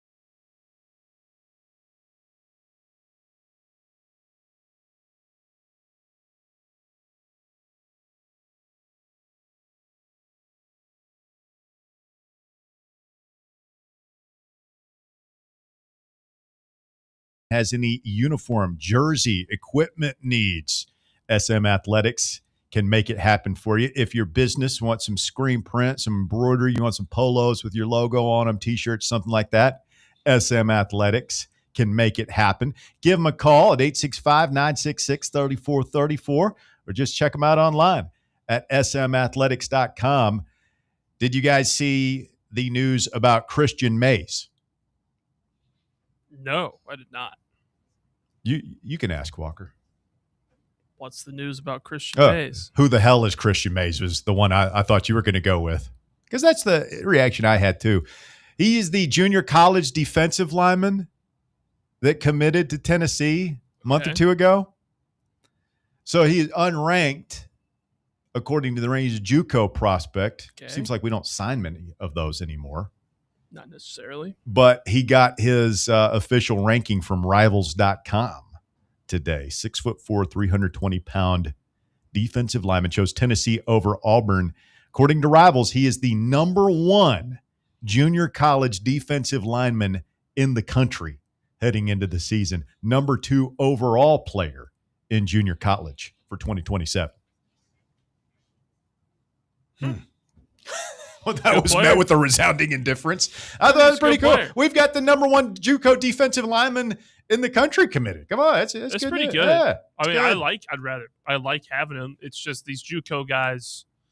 You never know. They can be hit or miss because JUCO is the Wild West of trying to find good players. They're there for a reason. I put stock in Rodney Garner's evaluation here. First of all, he's 6'2", 320 pounds, and judging from the picture I was looking at on VolQuest, he probably actually needs to lose a couple pounds there, Bob. I mean, we need to get him in the Derek Owings weight plan. Look, him, not Heupel. I didn't say that. I know what you're thinking, though. I didn't say it. Rodney G needs to drop a few pounds, too. I mean, he's too old to be carrying that much weight on those hips and knees. I'm looking out for these guys, man. I want them to be all right. And didn't Rodney have a operation over the offseason? Wasn't he doing coaching the team from a golf cart or something? You're right.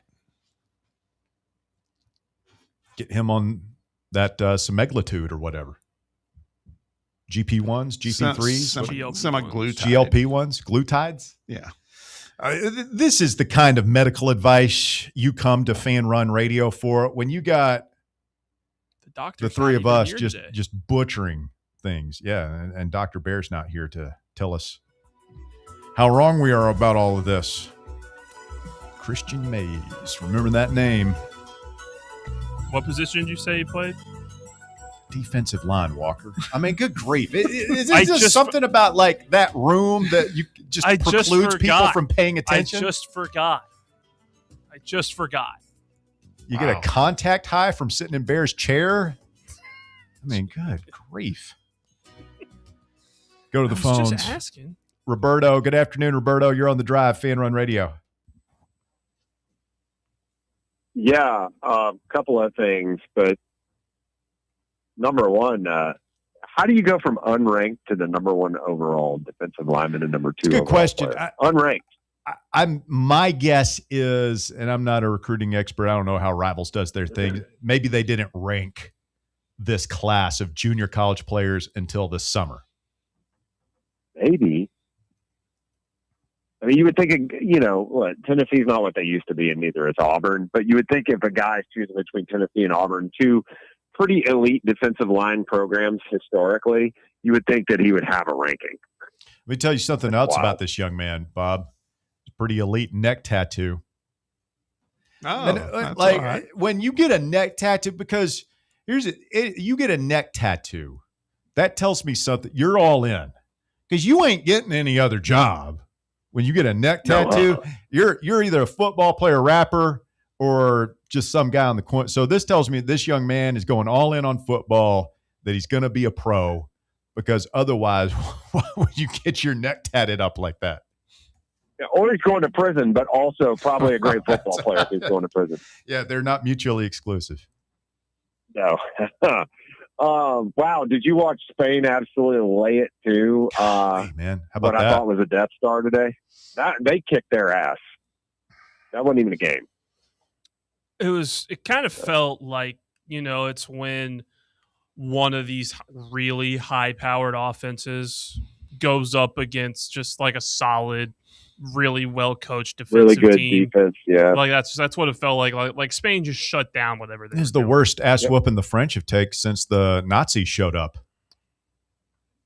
Ran right through them like poop through a goose.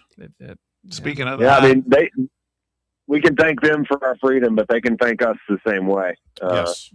Happy Bastille Day. 1944 just called. Yeah, I don't know, man. I was very surprised by that, and I don't know if you guys got to see it because I know you were on air for most of it, if not all of it. But it's just wild to watch them just get thumped like that. We were monitoring the situation. Well, I to say something yesterday, and far be it from me to ever agree with Big Ball in West Tennessee or whatever his name is. He hates my guts. He calls me dumb for toe and all kinds of things. More heinous than that, which is fine. But I actually agreed with him. Men barking at other men is about the weirdest thing in the world.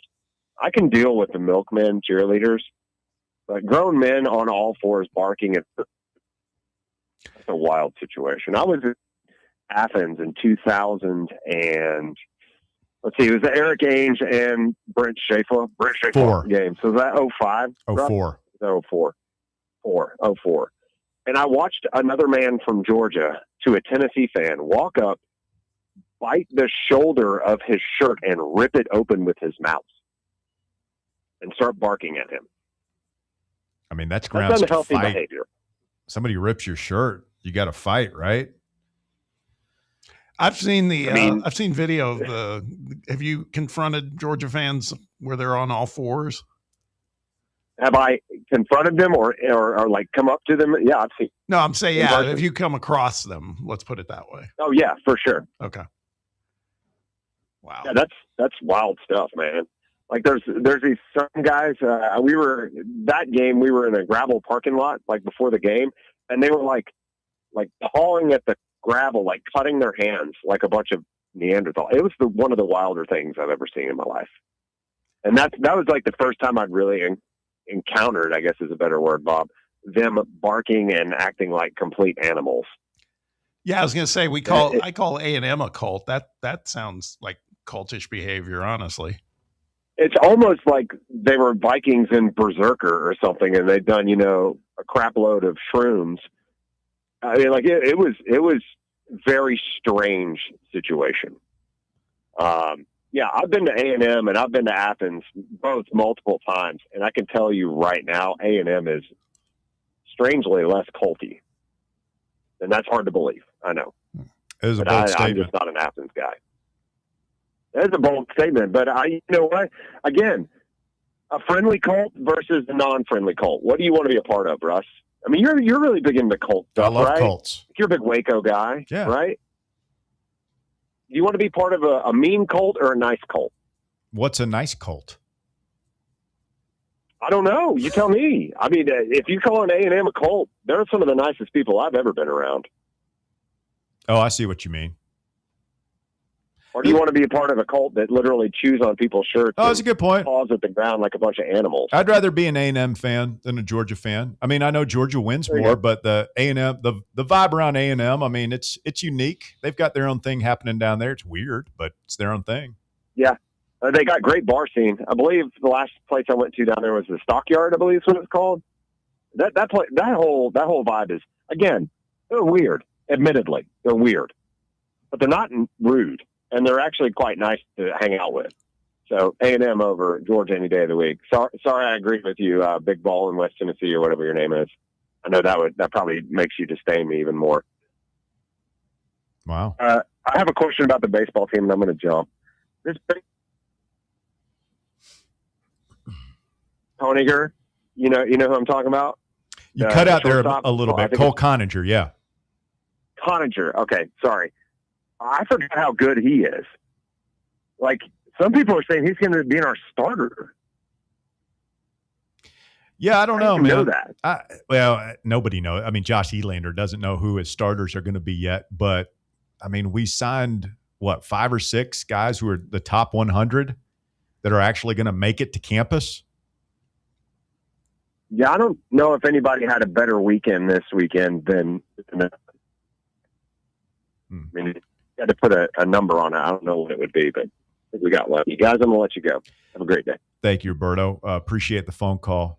Yeah, I mean, I love all these high school guys that are getting Sean Dunlap, I think, is going to be a star at catcher after next season because he's obviously going to be buried on the depth chart next season.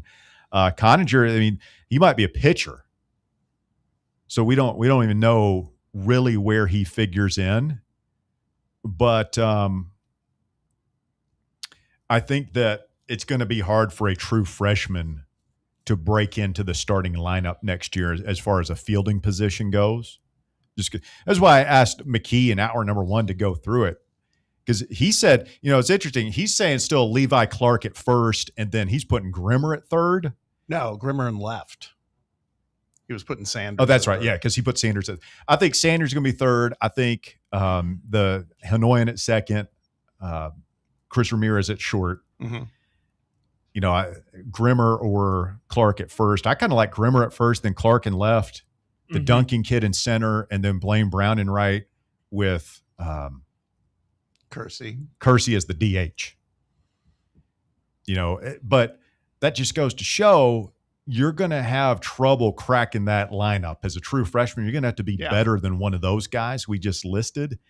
And I think Elander, like Tony Vitello before him, is nothing if not loyal. And so particularly all the guys that were here last year. And Ben put Stone Lawless as the starter, which I get because, Elander's been here forever. and this will be Stone's 4th year on campus.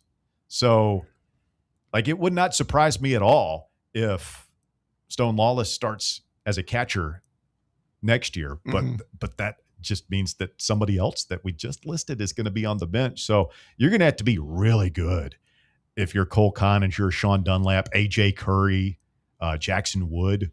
I think it's more likely that you see an impact from the pitchers from this freshman class next season. I think there's going to be a lot of opportunity out of the bullpen for freshman pitchers. Yeah, I agree. And I mean, from a Josh Elander perspective, it's something we raved about Tony a lot. How much is he going to value putting the best bats out there to sacrifice a little bit of defense if we're moving all these guys around the diamond in the outfield? I think he'll do that. I don't think you have much problem doing that. And I don't think it's going to be much sacrifice, man, because the reputations of Ramirez and Hanoyan up the middle are spectacular. And then you're going to be playing a natural shortstop at third base, most likely, with Sanders. So you would expect him to be good.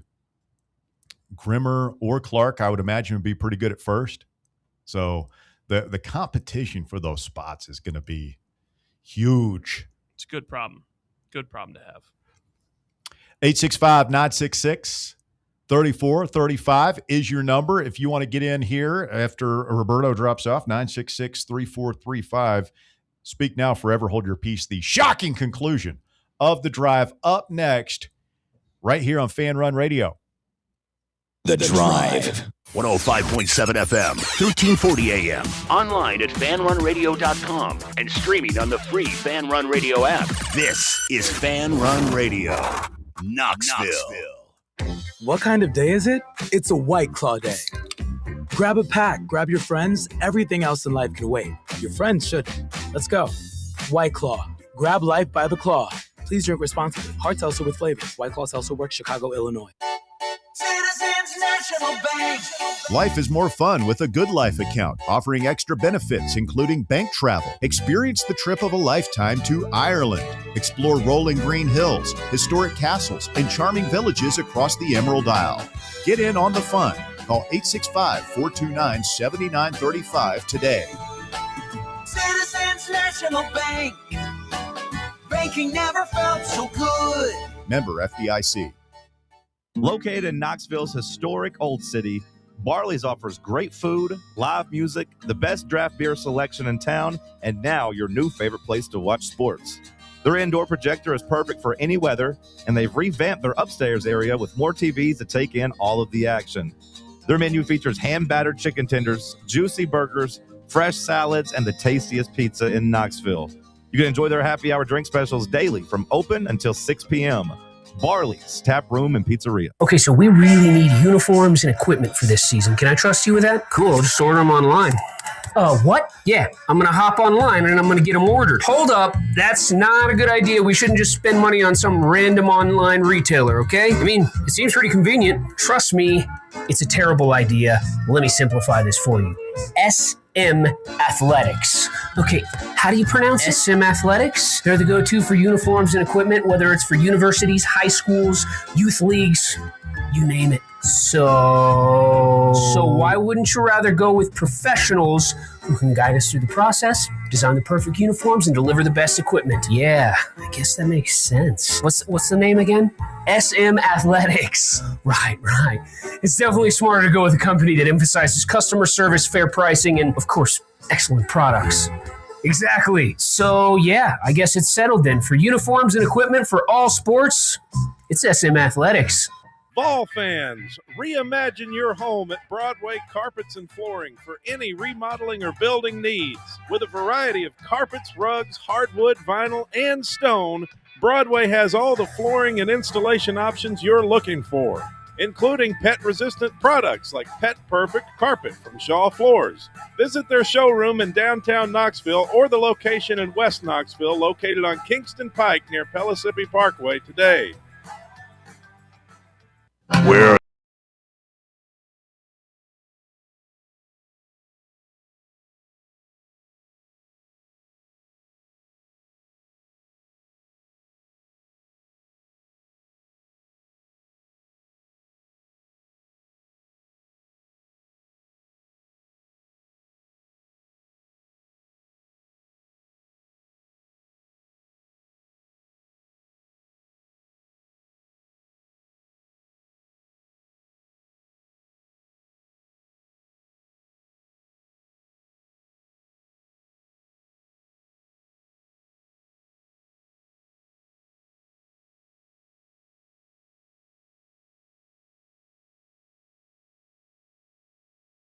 Radio. Who Dat Vol says, what's your go-to cookout order? I'm a cheeseburger tray guy with cheese bites and fries and a peanut butter fudge milkshake. Yeah, that's. I take it home. I have a Diet Coke with the meal, and then I eat the shake. And you have to eat it because it's just ice cream. If we're being honest, at cookout, you can't drink a cookout milkshake, can you? No, you can't. I guess if you just let it can melt. try. Yeah. Not within the first hour. I mean, they give you that nice styrofoam cup too, so it's going to stay cold. Yeah, it's good stuff. It's always, burger, cheese bites, and then you can change that second side, whatever you want. Fries, onion rings are good. Hush Puppies, really good. I had the Hush Puppies once. They're okay. Those cheese bites are where it's at, though, man. You got to get the cheese That's bites. a game changer. I mean, is that not a brilliant marketing ploy by the fine folks at Cookout? They give you two sides, Bob. Two. I guess I'm not. I mean, I like Cookout. I just don't frequent it as much as apparently you guys do. Well, I mean, it's. I used to when I was in high school. Cookout is my tradition after a voluntary reaction. If I'm here past like midnight doing a long VR and I'm getting out of here, especially during football season, I love going by Cookout. And I don't care if it's 2 or 3 in the morning because like it always takes me a long time to wind down from doing the post game. And so I'll go hit up and get my food and go home and just kind of veg out with some football, watch some replays or something, and eat my Cookout. My tradition, if I don't eat at the games, when I work a One Knox game, I always get Raising Cane's coming home since they opened. And that was what we would do. Are they open late? Yeah. They're open until like midnight. 1 a.m. Yeah. Really? My daughter confirmed that, yeah. Yeah. They're open late. I would do that. Derek duly noted. We would do that a lot in college after working a game or going to a game. We'd go to Cane's. So that's always a good one. I have a alert listener who we'll call Derek. Says, I'm a Taco Bell guy. And I remember being passed out at the Chapman Highway Kroger. or Chapman Highway near Kroger, Taco Bell. That's okay, Derek. Good for you, man. Have fun. I hope that worked out well for you. Your buddies are always going to treat you well when you pass out at the Taco Bell too. God. They're not going to take any liberties with you or pictures, do anything gross to you or anything like that. Of course not. A little earlier when we were talking about Taco Bell, Rickety Bones on the live chat said, I had Taco Bell for lunch today. Oh, for lunch? Who goes to Taco Bell for lunch? Godspeed, my man.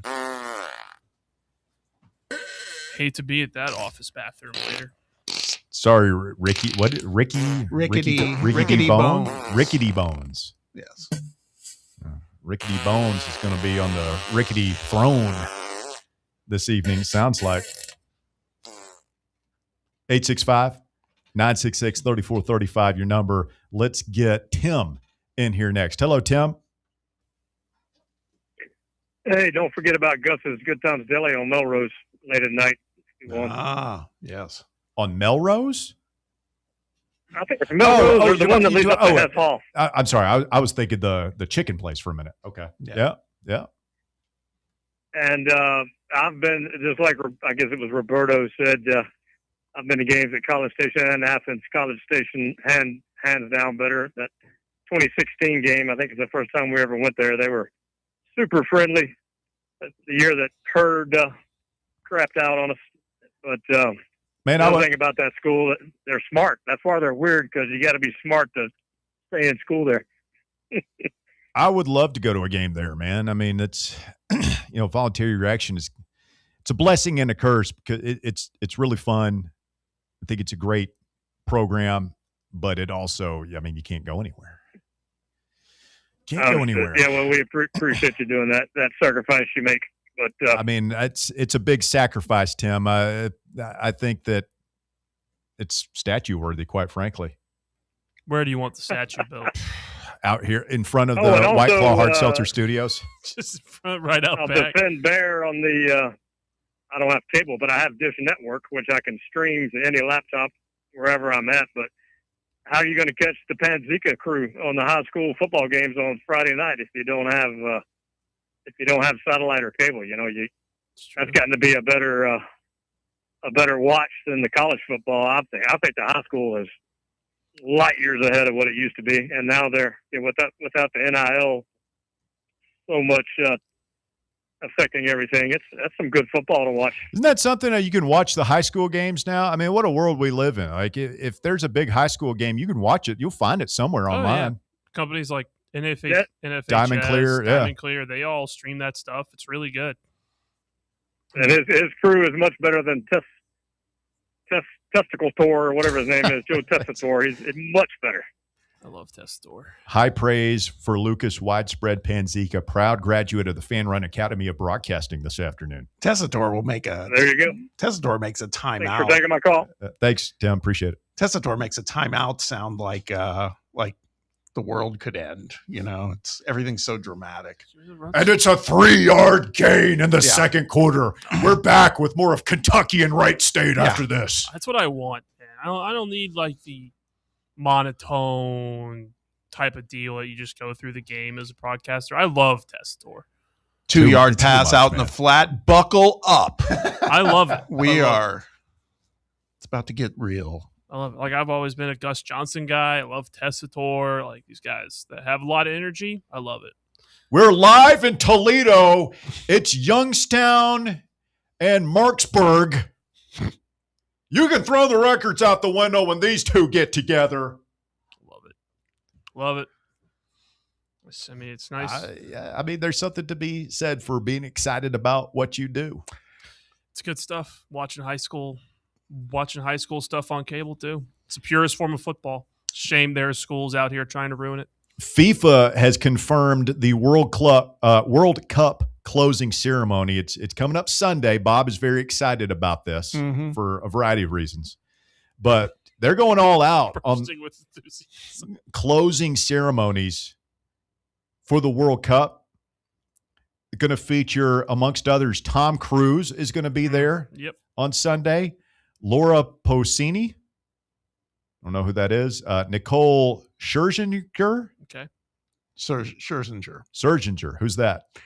She used to be in the, I want to say, was she in the Pussycat Dolls? I think she was. And she's like Broadway actress now. And Robbie Williams. Who's that? If it's the Robbie Williams I'm thinking, that's Bear would know. It's a British pop star. Probably. Robbie Williams. Yeah. He's missing a tooth. He was a member of the boy band Take That in the mid-90s. Okay. That sounds like a... Robbie Williams is going to be there, and so is I Show Speed. Oh. He's been at like every game. Who's I Show Speed? He's a streamer. Okay. Jennifer Hudson will perform the United States national anthem ahead of the final. Okay. Why are we having our anthem ahead of the final that we're not in? Hosting. It's in our country. We're hosting. You're in our house. We're in our country. We play our anthem in our country. I feel like that's a little patronizing myself. I don't need my anthem played. Trip to the Brain Ball says that closing World Cup ceremony sounds even more boring than the actual game. What a hater that guy is. Is Tom Cruise going to do something like parachute in? Remember what he did did you remember? He was at the closing ceremony for the Olympics and like drove a motorcycle off the stage. Tom Cruise, is it the hype for this movie that he's going to be in? Digger? The trailer. Yeah. Is going to be so obnoxious. Tom Cruise is fine. He's been in some good movies. I don't think he's the best actor of all time. His comedic turn in Tropic Thunder. Was it Les Grossman? Les Grossman. That was a great role. He's done some good things. Goofy guy off the screen. It's cool that he's so like full of energy and everything, but I don't know why he has to be everywhere. I don't know why he's at the Olympics. I don't know why he's at the World Cup final. I feel like he's a little overexposed. He's been America's movie star for 35 years. Wait, he's America's movie star. Yeah, I would say that's fair. He's he's also an elite in movie runner. If you've noticed, almost all his films, you're going to see a scene where he is a good runner, sprinting, running from someone, running to someone. It's good stuff. He just likes to run. God, after watching a lot of movies last summer and this summer, I wish that we still had 90s Cruise instead of just all of the Mission Impossible stuff. I love Tom Cruise's 90s movies. Those are so good. You still haven't seen A Few Good Men, have you? Have not. Oh, my God. Where can I watch it? I want to knock it out. It's for free. It's for free. I mean, you can probably just Google it somewhere, watch it on some Russian website. No, it's like, I actually was watching it the other night because I just needed something to watch. Like on Tubi or something. It's like Pluto TV. You can get it for free. I've got all those apps. Yeah, it's probably on one of them. You just got to go to the website and watch it. That's another thing. Can I go ahead and get up on the porch here real quick before we get out of here? I got time to take a trip to the porch, Walker? Yeah, of course you do.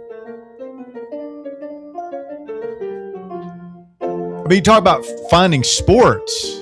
You find a movie that you want to watch nowadays. It just pops into your head, and you're like, is it on Tubi? Nope. Is it on Netflix?